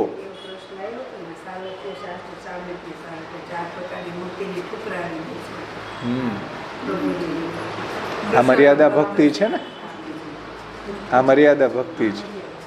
એટલે એને આ જ મુક્તિ મળે. નિષ્કામ ભાવથી એને બ્રહ્મ માનીને, હો ભાઈ, અન્યાશ્રય કર્યા વગર. શિવનો ભક્ત છે એ કૃષ્ણનો આશ્રય ન કરે. કૃષ્ણનો આશ્રય કરે તો એના માટે અન્યાશ્રય છે. જેમ આપણા માટે શિવનો આશ્રય અન્યાશ્રય છે, એવી રીતના અનન્ય ભાવથી તત્ત દેવને તદીયત્વ અને તદાશ્રય થઈને એ ભક્તિ કરે. નિષ્કામ ભાવથી આ જન્મ પર્યંત ભક્તિપૂર્વક ઉપાસના કરવાથી તે દેવતાઓના લોકમાં એને વાસ મળે છે. તે દેવતાઓના લોકના ધામની પ્રાપ્તિ થાય. જેમ શિવજી હોય તો એનો કૈલાસ લોક મળે છે. સમજાણું ને? તો અથવા તો તે દેવ સ્વરૂપમાં સાલોક્ય, એટલે તદ દેવના લોકમાં વાસ મળે. સાલોક્ય એટલે તેના લોકમાં રહેવું. સાલોક્ય એટલે સાષ્ટી, એટલે તત્ત દેવના જેવું સામર્થ્ય, ઐશ્વર્ય એને મળે છે. સાષ્ટી એટલે એના જેવું સામર્થ્ય, એના જેવું ઐશ્વર્ય મળે છે. સાલોક્ય, સાષ્ટી, સામીપ્ય. સામીપ્ય એટલે તે દેવની નજીક રહેવા મળે છે. લોકમાં તો વાસ મળે છે, પણ જ્યાં દેવ રહેતા હોય એની બાજુમાં રહેવા મળે. સામીપ્યમાં. સામીપ્ય એટલે એકદમ સામે. આમ સમજાણું ને? તત્ત દેવનું સામીપ્ય પણ મળે છે. સાલોક્ય સાથે સાથે સામીપ્ય પણ મળે છે. ને સારૂપ્ય, સારૂપ્ય એટલે તે દેવના જેવું રૂપ. જેમ આપણે ત્યાં ભગવાનના જે પાર્ષદો છે, ચતુર્ભુજ હોય છે, ભગવાનની જેમ જ ચતુર્ભુજ હોય, ભગવાનની જેમ જ એનો બધા શ્રૃંગારો હોય, ભગવાનના જેવા જ લાગતા હોય, ભગવાનના જેવો જ એનો મેઘશ્યામ વર્ણ હોય. આ બધા જે વિષ્ણુના દૂતો છે, જે અજામિલને ત્યાં પ્રસંગમાં આવે ને એનું વર્ણન આવે, ઘણી જગ્યાએ વર્ણન આવે ભાગવતજીમાં. તો એવું એને સારૂપ્ય મુક્તિ કહેવાય. ભગવાનના જેવું જ રૂપ, ભગવાનના પાર્ષદ રૂપ બની જાય એ સારૂપ્ય. એટલે શિવનો ભક્ત હોય તો શિવના પાર્ષદ બની જાય. દુર્ગા કે ગણપતિ ઇત્યાદિ જે બી દેવતામાં એની પરબ્રહ્મની બુદ્ધિ હોય, તત્ત દેવનું તદાશ્રય અને તદીયત્વ કર્યું હોય તો એને એ દેવનું સારૂપ્ય પ્રાપ્ત થાય. સમજાણ?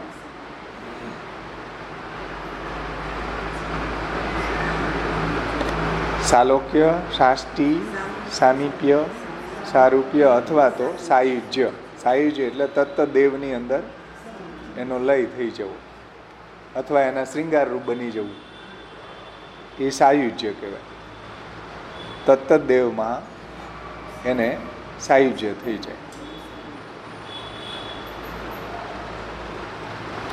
એના શ્રૃંગાર રૂપ બની જવું. જેમ હમણાં મહાપ્રભુજીએ શાસ્ત્રાર્થ પ્રકરણમાં આપણને પાછળ આ વાત આવી ને કે એના બાજુબંધ, એના કટી મેખલા, એના નુપુર વગેરે વગેરે બધા શ્રૃંગાર જે છે ભગવાનના, એ સાયુજ્ય પામેલા ભક્તો છે.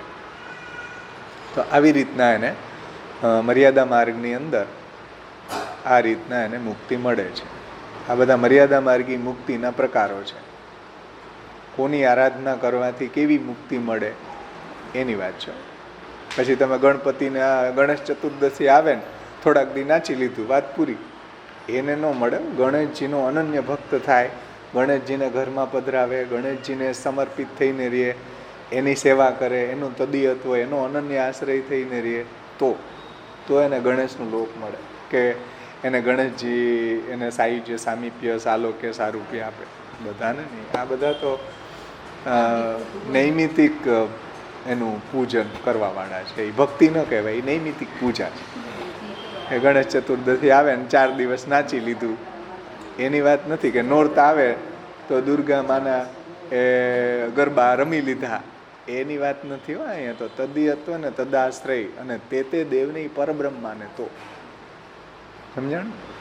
જેમ આપણે કૃષ્ણને પરબ્રહ્મ માનીએ એવી રીતના એ શિવ, દુર્ગા કે ગણપતિને, પરબ્રહ્માને અન્યાશ્રય ન કરે, એને સમર્પિત થઈને રહે.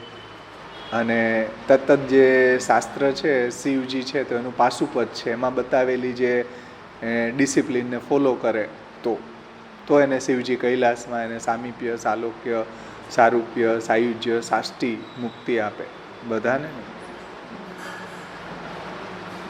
સમજમાં આવે છે વાત?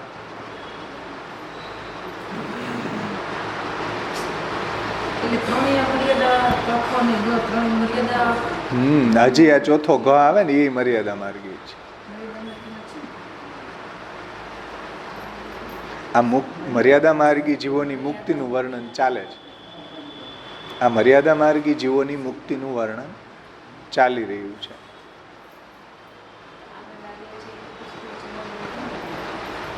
હા, આગળનું જે વર્ણન આવ્યું એ પુષ્ટિજીવોનું છે. પુષ્ટિજીવોની મુક્તિ શું કે અહીંયા ભૂતલ ઉપર એને ભગવાનની સેવામાં કાં અલૌકિક સામર્થ્ય પ્રાપ્ત થાય, અથવા તો એને દેહ છૂટ્યા પછી સાયુજી અને સેવા ઉપયોગી દેહ પ્રાપ્ત થાય, અથવા ભગવાનની જે નિત્ય લીલા છે એમાં એને સ્વરૂપાશક્તિ અથવા તો ભજનાશક્તિ એને પ્રાપ્ત થાય. એ પુષ્ટિજીવોનું ફલ છે. અને પુષ્ટિજીવોનું અવાંતર ફલનો વિચાર કરવો હોય તો જો પુષ્ટિ જીવ હોય તો અલૌકિક સામર્થ્ય મળે, પછી પુષ્ટિ મર્યાદા જીવ હોય તો સેવા ઉપયોગી દેહ મળે, અને પુષ્ટિ પ્રવાહી જીવો હોય તો એને સાયુજ્ય મળી જાય. એ પણ એ રીતે પુષ્ટિ પ્રવાહ મર્યાદા ભેદ ગ્રંથના આપણે સેવા ફલ સાથે એને ક્લબ કરીને સમજીએ તો એવી રીતના પણ આપણે સમજી શકીએ. અને એવા પુષ્ટિ ભક્તો હોય એને આવી 4 પ્રકારની મુક્તિ ભગવાન આપે તો એને લેતા નથી. એમ દીમાનમ ન ગૃહણંતી વિના મત્સેવનમ જના સાયુજ્યમ સામીપ્ય સાલોક્ય સારૂપ્યમ એકત્વમ અપ્યુત દીમાનમ ન ગૃહણંતી વિના મત્સેવનમ જના. ભગવાન તૃતીય સ્કંદમાં કહે છે કે મારા ભક્તોને હું 4 પ્રકારની મુક્તિ આપું તો એની એ કામના કરતા નથી, મારી સેવાના ભોગે એ 4 પ્રકારની મુક્તિને ઈચ્છતા નથી. ભાઈ પછી કોઈ પણ દેવનો આશ્રય કર્યા વિના, સમજો, કોઈ પણ આ દેવતાઓનો આશ્રય કર્યા સિવાય કેવલ સાંખ્ય અથવા તો યોગ દ્વારા પણ આત્માનંદના અનુભવના રૂપે મુક્તિ એને પ્રાપ્ત થાય છે. જે મહાપ્રભુજીએ બાલબોધમાં આપણને સમજાવ્યું છે. અહંતા મમતા નાશે સર્વથા નિરહંકૃતો સ્વરૂપસ્થો યદા જીવ કૃતાર્થ સ નિગદ્યતે ત્યાગા ત્યાગ વિભાગેન સાંખ્ય ત્યાગ પ્રકૃતિ આવે ને. અત્યાગમાં યમ નિયમ આસન પ્રાણાયામ પ્રત્યાહાર ધ્યાન ધારણા સમાધિ યમાદયસ્તુ કર્તવ્ય સિદ્ધ્ય યોગે કૃતાર્થતા. એ યોગ માર્ગમાં અને સાંખ્ય માર્ગમાં આ આત્માનંદને અનુભવરૂપી મુક્તિ મળે છે. એ બધાથી ક્ષુદ્ર છે સાવ, કારણ કે એમાં કોઈ દેવી ભગવાનનો આશ્રય નથી કર્યો, કે વૈદિક દેવતાઓ કે પૌરાણિક દેવતાનું એને આશ્રય નથી કર્યો, એટલે એને ક્ષુદ્ર ફલ મળે. કારણ કે એ પોતાના સામર્થ્યના બલ ઉપર મુક્તિ મેળવવા માગે છે, એટલે એને બધાયથી હીન મુક્તિ મળે આત્માનંદના અનુભવ રૂપી. આત્માનંદનો જ અનુભવ મળે છે, ભગવાનના આનંદનો અનુભવ કે તત્ત દેવી દેવતાના આનંદનો અનુભવ એને નથી થતો. જીવ છે, બ્રહ્મનો અંશ છે, શુદ્ધ ચૈતન્ય છે, તો એટલો અંશાત્મક આનંદ એને પ્રાપ્ત થાય છે. ભગવાનનો આનંદ તો ન મળે, કારણ કે એ તો સ્વતઃ મુક્તિનો પ્રકાર છે. ભગવાનનો તો આશ્રય કરતાય નથી આવા લોકો. આ બાલબોધમાં મહાપ્રભુજીએ એને સ્વતઃ મુક્તિનો પ્રકાર બતાવ્યો છે, અને ઉપર જે બતાવ્યા ને એ બધા પરતઃ મુક્તિના પ્રકારો છે. આ જે વેદોક્ત અગ્નિ, વરુણ, પછી સૂર્ય, એને એ દેવતાઓની ઉપાસના ઇત્યાદિ કરે, અથવા તો શિવ, દુર્ગા, ગણપતિની ઉપાસના કરવાવાળા, એ બધા પરતઃ મુક્તિના પ્રકારો છે. આ જે છે ને ઘ વાળો એ સ્વતઃ મુક્તિનો પ્રકાર છે, એટલે એને બધાથી ક્ષુદ્ર મુક્તિ મળે. એ ક્ષુદ્ર જીવનો જે આનંદ છે, આત્માનંદ છે, એવો એને પ્રાપ્ત થાય. એમ વિશેષ ફલ એને નથી મળતું એમ. અને ઉપરના જે છે ને એને તત્ત દેવી દેવતાઓના લોકમાં એની જો અનન્ય ભક્તિ કરે તો આપણે એમ કહીએ કે તમે અન્યાશ્રય નથી કરતા. ભાઈ અન્યાશ્રય ન કરવાનું બધેય છે. ગણેશના ભક્તે અન્યાશ્રય નહીં કરવાનો, શિવના ભક્તે અન્યાશ્રય નહીં કરવાનો, તો જ ભક્તિ કહેવાય. સમજાણું ને? શિવનો ભક્ત છે, કૃષ્ણનો જો આશ્રય કરે તો એના માટે અન્યાશ્રય છે. ગણપતિનો ભક્ત કે દુર્ગાનો ભક્ત જો કૃષ્ણનો આશ્રય કરે, કે કૃષ્ણનો પ્રસાદ લે, કે કૃષ્ણના મંદિરે સામે ચાલીને જાય, કે કૃષ્ણ પાસેથી પોતાના નાના મોટા કાર્યમાં પ્રાર્થના કરે, તો અન્યાશ્રય. અનન્યતા બધે છે. એ શિવનો હોય કે દુર્ગાનો હોય કે ગણપતિનો હોય કે કોઈનો ભક્ત હોય, ભક્તિ આવી એટલે અનન્યતા પેલી શરત છે. સમજાણું ને? ભક્તિની વાત છે. બાકી 4 દિવસ ઠેકડા મારી લે નોરતામાં અને ગણેશ ચતુર્દશી, એ કોઈ ભક્તો નથી. એ નૈમિતિક પૂજન કરવાવાળા લોકો છે, કામનાથી પૂજન કરવાવાળા છે. તો કામનાથી તો ભજન કરવાવાળા કેટલાય મળી જાય, કૃષ્ણનું ભજન કરવાવાળા લોટક મળી જાય, પણ કૃષ્ણના ભક્ત મળવા બહુ દુર્લભ છે. એટલે ભગવાને ગીતાજીમાં કહ્યું કે યો મેં ભક્ત સમે પ્રિય, બધાય કરતાં મારો ભક્ત છે એ મને પ્રિય છે. બાકી માગવાવાળા ઘણાય આવે. આર્ત જિજ્ઞાસુ અર્થાર્થી જ્ઞાની ચ ભરતર્ષભ ચતુર્વિધા ભજન તે મામ. આર્ત દુઃખી મને ભજે. બિચારો દુઃખીને ડારિયા થઈ ગયો હોય તો શું કરે? ક્યાંય એને કાંઈ દુઃખ દૂર જ ન થતું હોય તો લે ભગવાન તમારી શરણમાં, હવે આવ્યો તમારી શરણમાં, દુખડા અમારા દૂર કરો શ્રીનાથજી બાવા. તો શ્રીનાથજી બાવાની માનતા માને ક્યાં જાય બિચારો? આ કઈ ભક્ત થોડો છે. આ તો એની કામનાને સેટિસ્ફાય કરવા, એનું દુઃખને દૂર કરવા માંગે છે. આર્ત છે, જિજ્ઞાસુ છે, અર્થાર્થી છે, પૈસા મેળવવા માટે ભજતા હોય છે, તો અર્થાર્થી છે.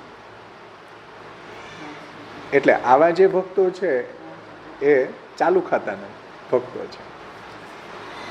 ભગવાન જેની પ્રશંસા કરે છે એ તો જે અહેતુકી અવ્યવહિતા ભક્તિ શ્રી પુરુષોત્તમ સ નિર્ગુણસ્ય ભક્તિ યોગ ઉદાહૃતમ. આ નિર્ગુણ ભક્તિ યોગનો એક્ઝામ્પલ છે. એની ભગવાન પ્રશંસા કરે કે હું એને 4 પ્રકારની મુક્તિ આપું તો એ લેતા નથી. સમજાણ ને? બાકી તો અર્થાર્થી હોય કે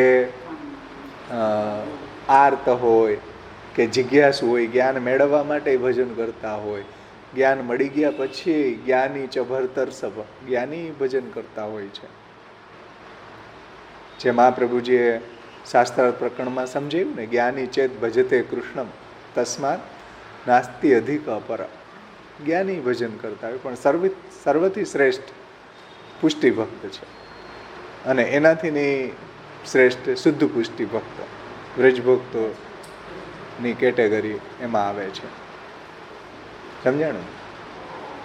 તો આ બધા મુક્તિના પ્રકારો જેવો એ અધિકારી છે એ પ્રમાણે એને મુક્તિ મળી જાય છે. આમાંથી કોઈને કઈ પ્રશ્ન છે? સમજાઈ ગયું બધાને?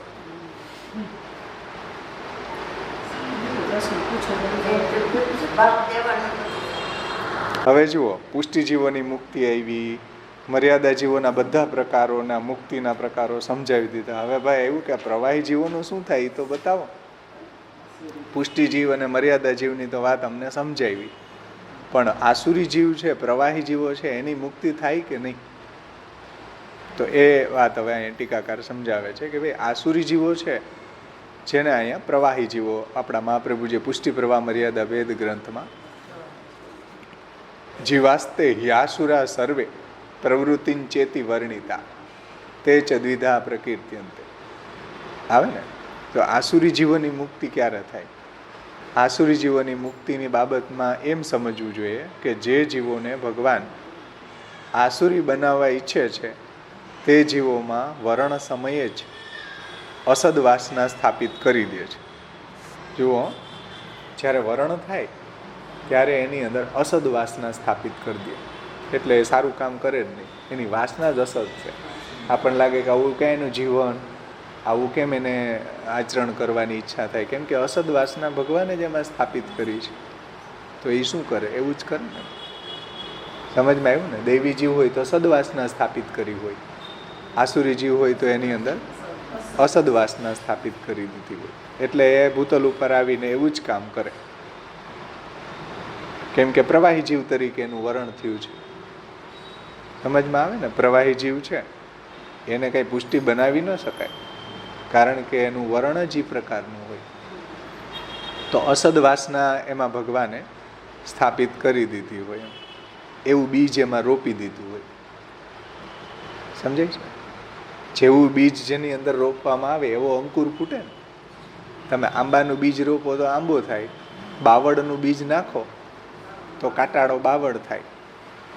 એમ પુષ્ટિજીવ તરીકે જેનું વર્ણન કર્યું હોય એ અહીંયા આવીને ભક્તિ કરે ભગવાનનું. મર્યાદા જીવ જે છે તો એના બધા એના પ્રકારો આપણે જોઈ ગયા, એ રીતના સાધન કરે. આસુરી જીવ તરીકેનું જેનું વર્ણન પ્રભુએ કરેલું હોય એની અંદર ભગવાન અસદવાસના સ્થાપિત કરે છે. સમજો, અસદવાસના મુક્તિ મેળવવામાં પ્રતિબંધ બની જતી હોય. અસદવાસનાના કારણે એ આસુરી જીવોને મુક્તિ મળતી નથી. આસુરી જીવો છે એને મુક્તિ મેળવવામાં જે ભગવાને એની અંદર અસદવાસના સ્થાપિત કરી છે, એનું વર્ણન કર્યું છે, એ એને પ્રતિબંધક બની જાય મુક્તિ મેળવવામાં, એટલે એની મુક્તિ નથી થતી. આ અસદવાસનાને કારણે આસુરી જીવો આસુરી દેહને પ્રાપ્ત કરે. સમજો, આસુરી જીવ આસુરી દેહને પ્રાપ્ત કરે, એટલે દેહ પણ આસુરી, જીવ પણ આસુરી. અસદવાસનાના કારણે આસુરી જીવો આસુરી દેહને પ્રાપ્ત કરે છે. તેઓની રુચિ સ્વભાવ વસાત નિંદિત કર્મો કરવામાં જ હોય છે. એનો સ્વભાવ જ એવો નિંદિત કર્મો કરવામાં. નિંદિત એટલે શાસ્ત્રમાં જે અધર્મ કહેવામાં આવ્યો હોય એવા. વેદ પ્રણહિતો ધર્મ યધર્મો તદ વિપર્ય, એટલે શાસ્ત્ર નિંદિત કર્મ. નિંદિત એટલે કે શાસ્ત્ર નિંદિત કર્મો કરવામાં એ લાગેલા હોય છે. એને એમ કહે કે ભાઈ આ ખોટું ન કરાય, પાપ લાગે, નરકમાં જવું પડે, તો એને કાંઈ થોડી માન્યમાં આવે કે પાપ કાંઈ ચોંટી જાય, નરક તમે જોઈ છે, એવી આર્ગ્યુમેન્ટ કરે. આ બધા આસુરી જીવ, એને આવો કોઈ ભય જ ન હોય નરકનો કે કોઈ પાપનો કે કોઈ હીન યોનિનો કે આવા ક્રુઅલ કાર્ય કરે. એનું કારણ શું? એની અંદર અસદવાસના સ્થાપિત કરેલી હોય છે. એટલે સ્વભાવવશાત નિંદિત કર્મો કરવામાં જ એને રુચિ હોય છે. શાસ્ત્રમાં નિંદિત જે કર્મો બતાવ્યા એવા નિંદિત કર્મોમાં એ લોકો કરતા હોય. આપણને લાગે કે ચોરી કરી લે, ચોરી કેમ કરી લે ભાઈ, આવી એનું કેમ હૃદય ના ન પાડે, જીવ હિંસા કેમ કરી નાખે, કોઈની અનીતિ અન્યાય આવું કેમ કરી નાખે, કોઈનું મર્ડર કરી નાખે, કોઈનું હડપ કરી લે, કોઈની પત્નીને હડપ કરી લે, કોઈનું ધન હડપ કરી લે, કોઈનું ઘર હડપ કરી લે, આવું કેમ એનામાં વિચાર આવ્યો, આવું કેમ થાય એ જીવોમાં? કેમ કે એની અંદર અસદવાસના છે. એટલે એની સ્વભાવ વસાતી નિંદિત કર્મો જ કરે. એને તમે સુધારી શકો નહીં. સુધારી શકો? ન સુધારી શકો. તમને બગાડી દે પણ એ ન સુધરે. સમજાણ? તમને બગાડી દે પણ એમાં સુધારો ન આવે. એ સ્વભાવ વસાત નિંદિત કર્મો કરવામાં જ એને રુચિ હોય છે. આપણે જોઈએ જ છીએ લોકમાં. આમાં ક્યાંય આપણને શાસ્ત્ર શું આપણા બધું સિદ્ધ જ છે, આપણે જોઈએ જ છીએ. હસ્ત અમલબત. તો સ્વભાવવશાત નિંદિત કર્મો કરવામાં જ એને રુચિ હોય છે. આના પરિણામે તેઓને હીન યોનિમાં જન્મ લેવા પડે છે. એટલે જેવું એનું આસુરી કર્મ હોય, પાપાચરણ હોય, એવી એને હીન યોનિ મળે છે. હીન યોનિ એટલે પશુ, પક્ષી, વૃક્ષ, આ બધી હીન યોનિ. કારણ કે હીન યોનિ છે એ ભોગ યોનિ છે. એના પાપ કર્મને કારણે એવી યોનિ મળે. સમજાઈશ ને? એના પાપાચરણના કારણે એને એવી હીન યોનિમાં ભટકવું પડે છે, બધા દુઃખો વેઠવા પડે છે, હીન યોનિમાં જન્મ લેવા પડે છે.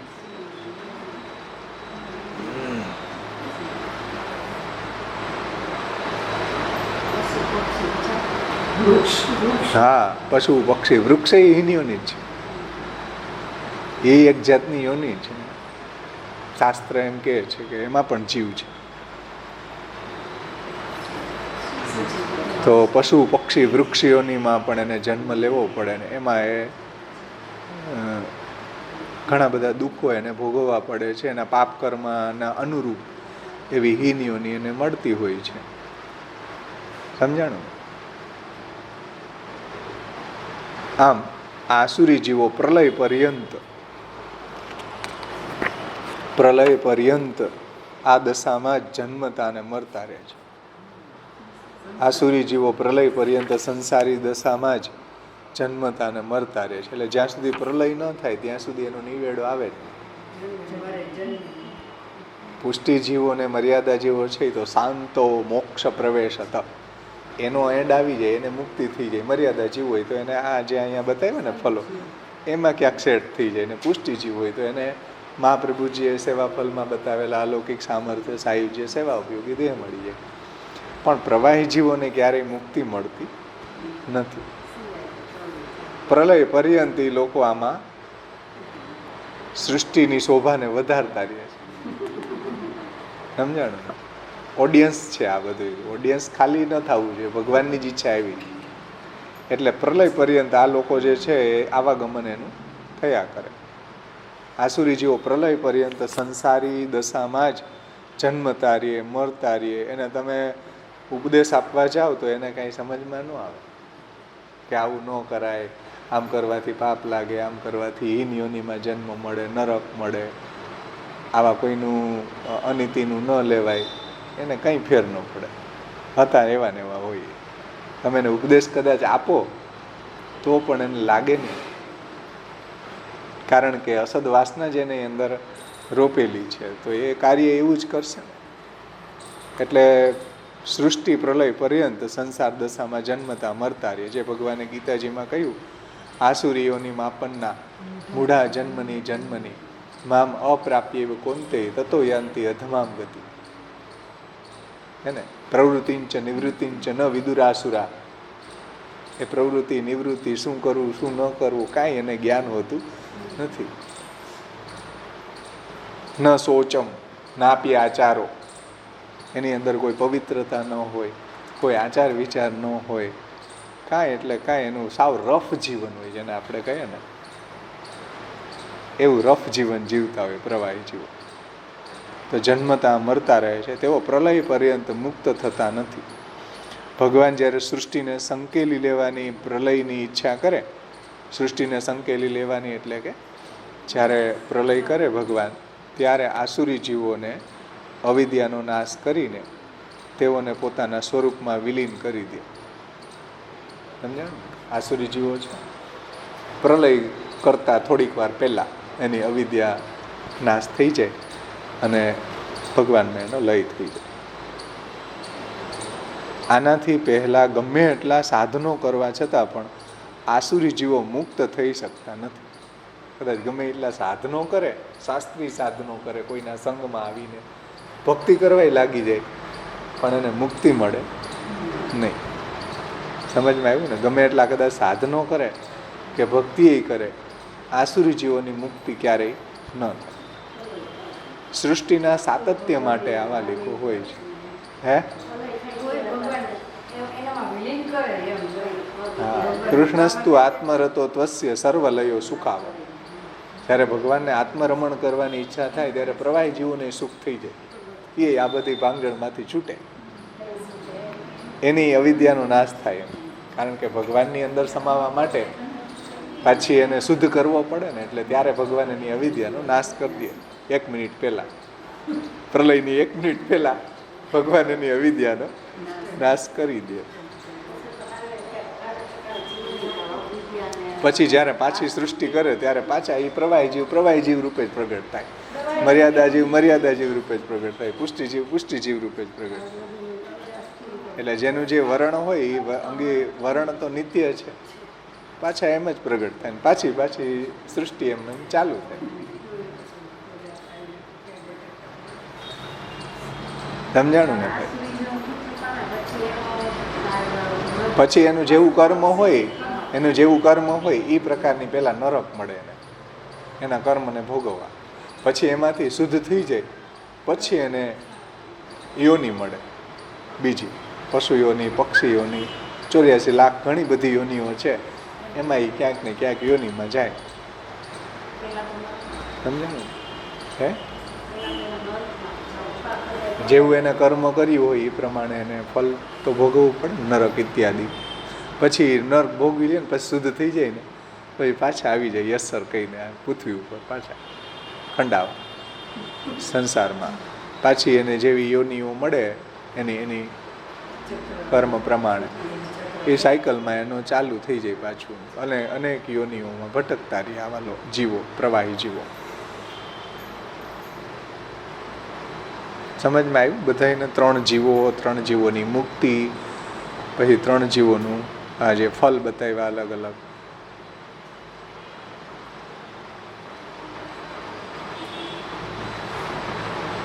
આ રીતના આપણી આ ચિત્ત પ્રકરણ જે આપણે શરૂ કરવાનું છે એની પૂર્વ ભૂમિકા છે. કારણ કે જીવ પ્રકરણ શરૂ થશે તો જીવની બાબતમાં થોડું આપણને પાયાનું જ્ઞાન તો હોવું જરૂરી છે. એટલા માટે આપણે પ્રમેય રત્ન સંગ્રહમાંથી થોડી ભૂમિકા રૂપે આનું અધ્યયન કરી. સમજાણું? આમાંથી કોઈને કંઈ પ્રશ્ન હોય તો પૂછો. હવે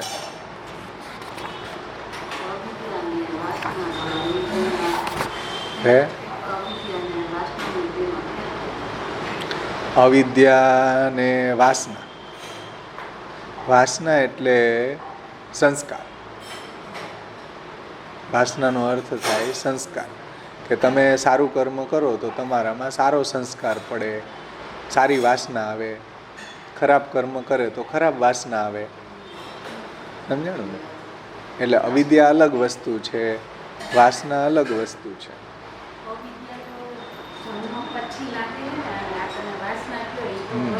એ કર્મના કારણે એ વાસના આપણામાં ભેગી થાય. તમે જેવું કર્મ કરો, લાંબો સમય એવું કર્મ કરો, એવી વાસના આપણામાં આવે. એટલે એને આપણે સંસ્કાર કહીએ. વાસનાને, વાસનાનો અર્થ થાય સંસ્કૃતમાં સંસ્કાર.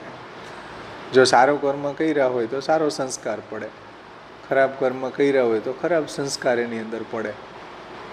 જેવું એનું કર્મ એ પ્રમાણે એની અંદર વાસના બંધાતી હોય છે.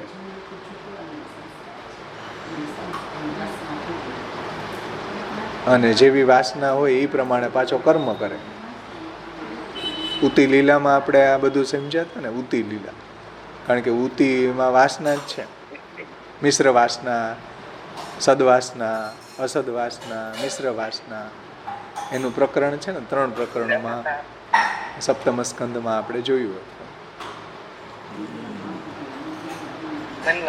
તો અવિદ્યાના કારણે તો દેહાધ્યાસ, ઇન્દ્રિયાધ્યાસ, પ્રાણાધ્યાસ, અંતઃકરણાધ્યાસ થાય છે.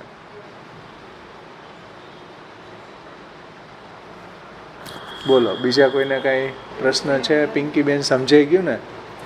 તમારે વલ્લભ વેદાંતમાં જો આ બધું આવશે. પંચ તન્માત્રા જે છે ને એ સમજવી જરૂરી છે. સૂક્ષ્મ દેહની અંતર્ગત આપણે આ વાતને જોઈ હતી કે 10 જે સૂક્ષ્મ ઇન્દ્રિયો હોય, 10 સૂક્ષ્મ ઇન્દ્રિયો એટલે જે 5 કર્મેન્દ્રિય, 5 જ્ઞાનેન્દ્રિય. આપણે આ જે દેખાય છે એ તો સ્થૂલ ઇન્દ્રિય છે, પણ એની ભીતર સૂક્ષ્મ ઇન્દ્રિયો રહે, એને શક્તિ પ્રદાન કરનારી.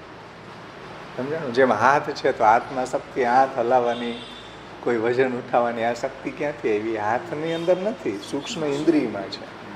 કાનની અંદર સાંભળવાની શક્તિ છે, નાકમાં સૂંઘવાની શક્તિ છે, ત્વચામાં સ્પર્શ કરવાની શક્તિ છે. આવી બધી જે શક્તિઓ જે છે એ આપણી સ્થૂલ ઇન્દ્રિયોમાં નથી, પણ એ સૂક્ષ્મ ઇન્દ્રિયના કારણે એમાં આવે છે. એટલે ઘણા લોકોની કાન તો અવાજ હોય પણ સંભળાતું ન હોય. સુપડા જેવડા કાન હોય એવડા, પણ એને સંભળાતું ન હોય. એનો મતલબ આ સ્થૂલ ઇન્દ્રિય છે પણ સૂક્ષ્મ ઇન્દ્રિય એનામાં ન હોય. તો ઘણા લોકોને ન સંભળાતું હોય. ઘણા લોકોને આંખો આવી સરસ હોય, કોડી જેવી, પણ દેખાતું ન હોય. તો સ્થૂલ ઇન્દ્રિય હોય પણ સૂક્ષ્મ ઇન્દ્રિય ન હોય. પરંતુ જે તન્માત્રા છે ને, રૂપ, રસ, ગંધ, સ્પર્શ, શબ્દરૂપી 5 તન્માત્રાઓ હોય છે. એટલે તમે કોઈ રૂપને જુઓ, દાખલા તરીકે આ પુસ્તકને હું જોઉં છું, તો પુસ્તક જે છે એ કાંઈ આંખને અડી નથી જતું, કે આંખ પુસ્તકમાં ઘૂસતી નથી, તો પુસ્તક દેખાય છે કે એની પ્રક્રિયા શું? સમજો. જેમ હું આ વૃક્ષને જોઉં તો વૃક્ષ કાંઈ આંખમાં થોડું ઘૂસી જાય, કે આંખ થોડી વૃક્ષમાં ઘૂસી જાય, છતાંય હું વૃક્ષને જોઈ શકું. એનું કારણ તન્માત્રા છે. તન્માત્રાનું કાર્ય શું છે કે વૈજ્ઞાનિકો જેને વેવ્સ કહે છે, આ વેવ્સ, ધ્વનિના વેવ્સ હોય ને, આપણે જેમ હું અત્યારે બોલું તો તો તમે સાંભળી રહ્યા છો. હા, તો એ વેવ્સ આવે ને એમ એને વેવ્સ કહે છે, આપણે એને તન્માત્રા કહે. સમજાણું ને? કે આપણે જે વૃક્ષને અહીંથી જોઈએ છે, અહીંથી દૂર વસ્તુને જોઈએ, દૂર વસ્તુ થોડી આંખમાં ઘૂસી જાય કે આંખ થોડી ત્યાં પહોંચી જાય, પણ એ વચ્ચે જે તન્માત્રા છે નેત્રેન્દ્રિયમાં, એને કારણે આપણે વૃક્ષને જોઈ શકીએ. એમ રસને આપણો સ્વાદ લઈ શકીએ. ચાલો, રસમાં તો શું આપણે મૂકીએ અંદર એને ટચ થાય છે, પણ જોવામાં તમે જુઓ, ગંધમાં જુઓ, ગંધની અંદર કાંઈ નાક થોડું ત્યાં પહોંચી જાય ફૂલ પાસે, કે ફૂલ કાંઈ નાકમાં ઘૂસી નથી જતું, છતાંય આપણે ફૂલની સુગંધનો અનુભવ કરી શકીએ. એ આપણી ઘ્રાણેન્દ્રિયની અંદર જે ગંધ તન માત્રા છે એને કારણે. આજે જ છે ને કેવડા ત્રીજ, કાલે હતી. હા, એટલે કોઈ બી ફૂલ હોય એની સુગંધ તમે જુઓ તો આપણને એની અનુભૂતિ થાય છે. હા,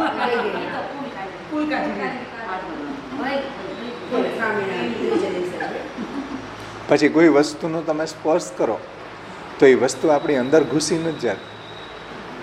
અંદર ઘૂસે થોડી. આપણે ઠંડી વસ્તુ હોય, બરફ હોય, તો એનો સ્પર્શ કરો તો બરફ અંદર નથી ઘૂસતો, પણ તન્માત્રાના કારણે આપણને એ ફિલિંગ થતી હોય છે.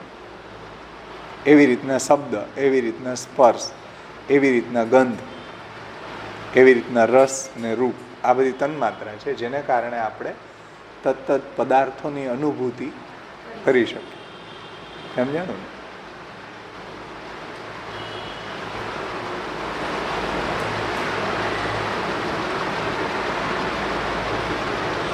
એટલે ઘણી વખત તમે જુઓ, પેરાલિસિસ થાય, એને અંગ ખોટું પડી જાય, તો એ ન્યા તમે એને ગમે અડાડો તો એને કાંઈ ફિલિંગ ના આવે. કેમ? સ્પર્શેન્દ્રિય ક્યાં ગઈ?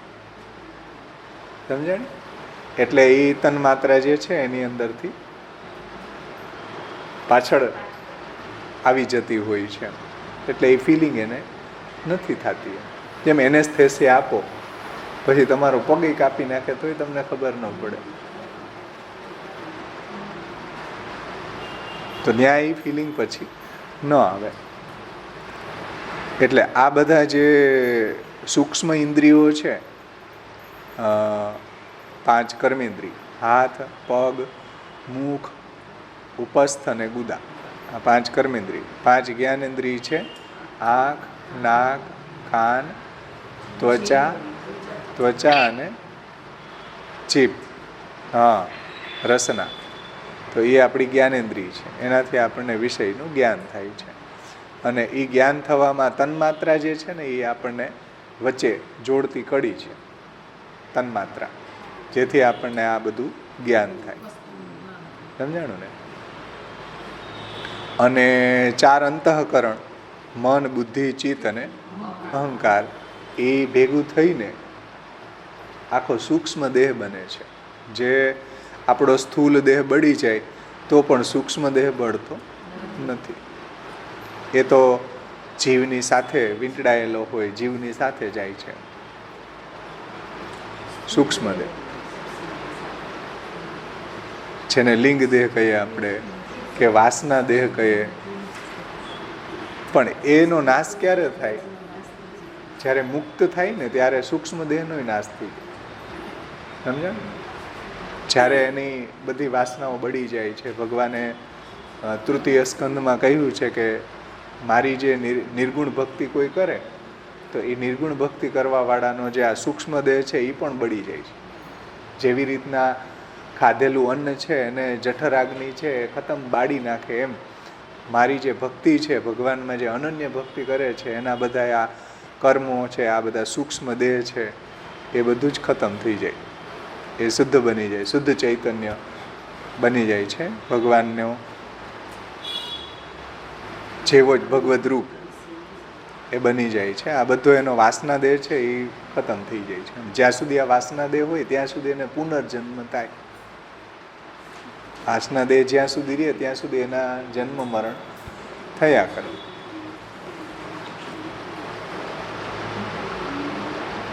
આ બહુ સરસ સમજાયું ભાઈ, તમે પાછળનું ખબર નથી. એટલે વાસના દેહ જ્યાં સુધી નાશ ન પામે, આ સૂક્ષ્મ દેહ, ત્યાં સુધી તો એ ફરી પાછું જન્મવાનું ને મરવાનું જ રહે ને. એટલે ભગવાનની ભક્તિ એવી સિદ્ધે કરી હસી, એવી બલવાન છે, એવી શ્રેષ્ઠ છે કે આવી બધી વાસનાઓને બાળી નાખે છે, ખતમ કરી દે છે. બીજા બધા સાધનો છે, પંચમહાભૂત જે છે એ તો ભાઈ આપણું જે શરીર છે પંચમહાભૂતમાં તો જતું રહે, પણ જે સૂક્ષ્મ ઇન્દ્રિયો એ બધું છે એ ભક્તિથી એનો લય પામે, એવું થયું ને. એટલે પંચમહાભૂત છે એ તો ભૌતિક પદાર્થ છે, સમજાણો ને. આ કોઈ ભૌતિક પદાર્થ નથી, આ બધું જળ છે, સમજો. આ બધું જ જળ છે. સૂક્ષ્મ ઇન્દ્રિયો પણ જળ છે, અંતઃકરણ એ જળ છે, તન્માત્રાઓ એ જળ છે.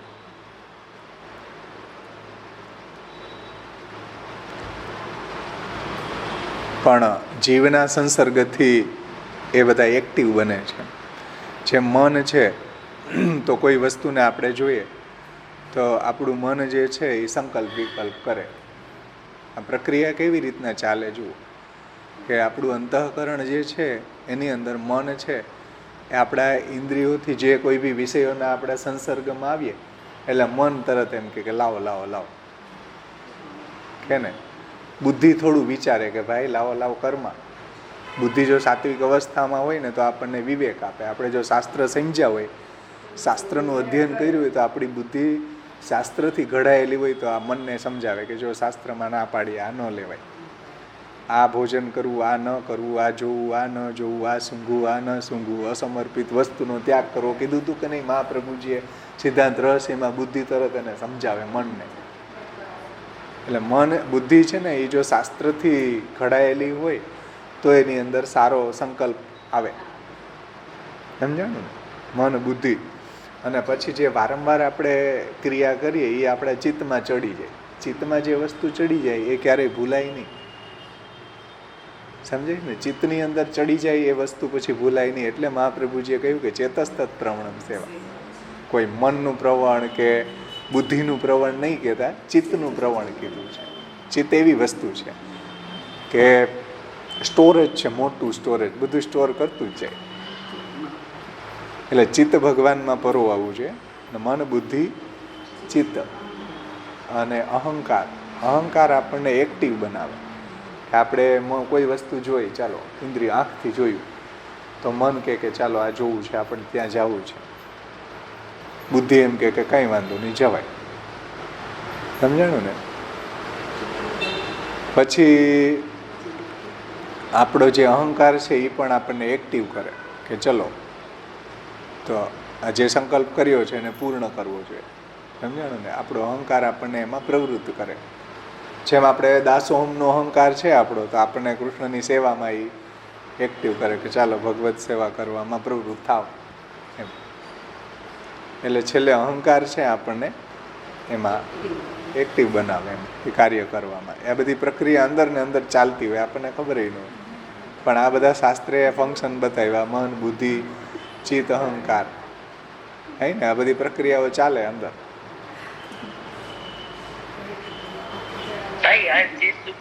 એટલે બુદ્ધિ જો છે ને, બુદ્ધિ જો સાત્વિક અવસ્થામાં હોય તો આપણને પ્રમા જ્ઞાન થાય.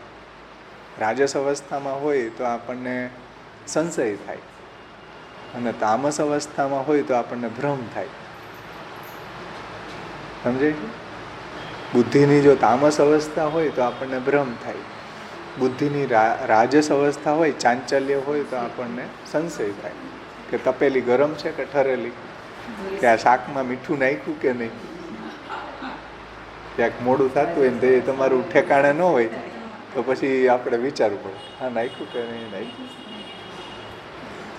ખબર જ હોય. ત્યારે આપણી બુદ્ધિ છે એ રાજસ અવસ્થામાં હોય, સમજાણો.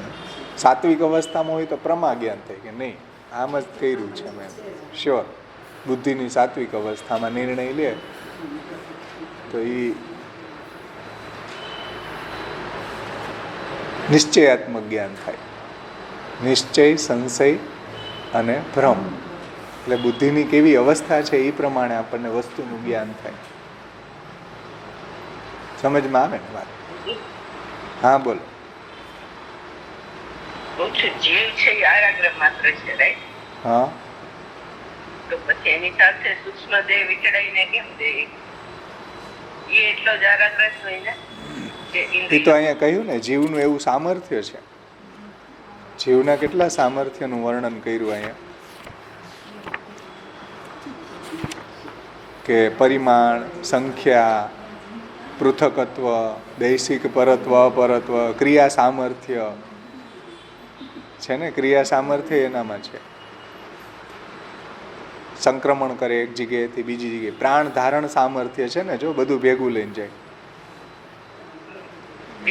સ્વપ્ન પ્રકાશત્વ, લૌકિક ઇન્દ્રિય ગ્રાહ્યત્વ, એવા બધા ગુણો એનામાં છે ને. એવું સામર્થ્ય જીવમાં ભગવાને મૂકેલું છે. એટલે અહીંયા એનું વર્ણન કરવામાં આવ્યું છે.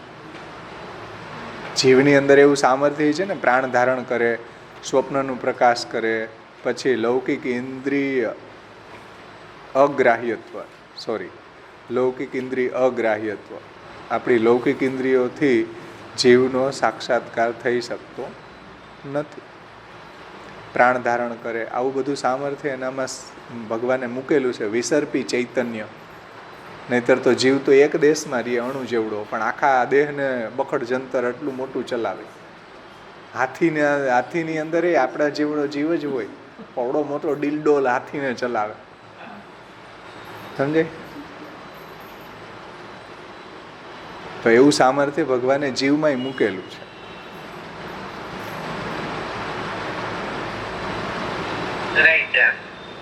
છે અણુ, પણ ચાહે તો આખી દુનિયાને ખતમ કરી દે. એક જીવો, મહાપ્રભુજી કહે છે, એક જીવમાં એટલું સામર્થ્ય છે કે આખી દુનિયાને ખતમ કરી દે.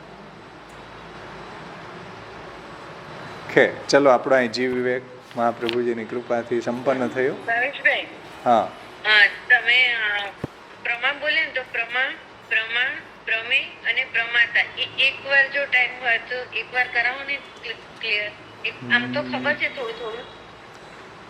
પ્રમાતા એટલે જેને જ્ઞાન થઈ રહ્યું છે એ વ્યક્તિને પ્રમાતા કહેવાય. પ્રમાતા એટલે જે વ્યક્તિને જ્ઞાન થઈ રહ્યું છે એ વ્યક્તિને પ્રમાતા કહેવાય. પ્રમા એટલે સાચું જ્ઞાન થવું એને પ્રમા જ્ઞાન કહેવાય. પછી શું કીધું ત્રીજું?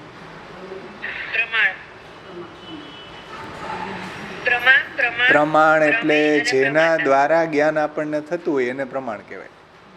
જેના દ્વારા આપણને જ્ઞાન થતું હોય એને પ્રમાણ કહેવાય. જેમ મને અત્યારે હું બોલી રહ્યો છું તો તમને મારો અવાજ સંભળાઈ રહ્યો છે, તો એમાં તમારા કાન જે છે ને એ પ્રમાણ છે. એમ સમજાણ? તમે પુસ્તકને જોઈ રહ્યા છો તો આંખ એમાં પ્રમાણ છે, પુસ્તક પ્રમેય છે. આંખ એમાં પ્રમાણ છે, પુસ્તક એમાં પ્રમેય છે. કોઈ પણ વસ્તુ જે છે, કોઈ પણ પદાર્થ છે, એનું જ્ઞાન આપણને કઈ ઇન્દ્રિયોથી થાય છે એ ઇન્દ્રિયો એમાં પ્રમાણ કહેવાય. બરાબર. અને પ્રમેય એટલે જે પદાર્થને આપણે જાણવું છે તેને પ્રમેય કહેવાય. હા, જે પ્રમાણો દ્વારા જે વિષયને આપણે જાણવો છે એને પ્રમેય કહેવાય. જેમ આંખથી પુસ્તક જોઈ રહ્યા છીએ તો પુસ્તક પ્રમેય છે, આંખ એમાં પ્રમાણ છે. કાનથી ધ્વનિ સાંભળી રહ્યા છીએ તો ધ્વનિ છે એ પ્રમેય છે, કાન એમાં પ્રમાણ છે.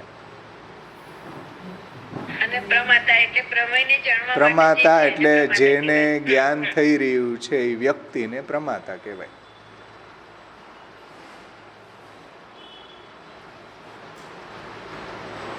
ઓકે.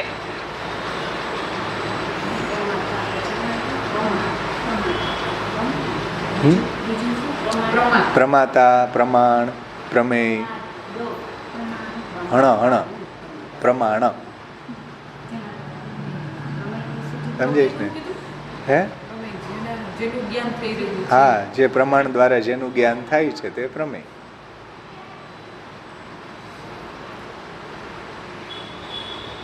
સમજાણ? જેમ માઇક્રોસ્કોપ છે તો માઇક્રોબાયોલોજીમાં જે સેલ આવે તો એ સેલ આપણને દેખાય જ નહીં.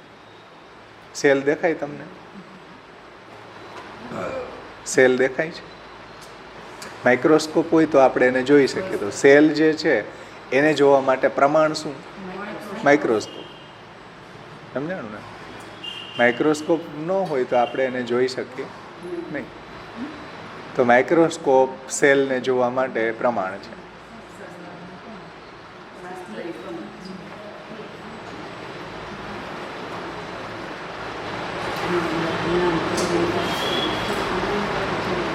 એટલે સાધન પ્રમાણ કહેવાય ને ભાઈ, એવું સમજાય ને? સાધન જે છે એ પ્રમાણ કહેવાય ને? હા, સાધન કહી શકો એને, પણ દર વખતે સાધન જે છે એ પ્રમાણ ન બને.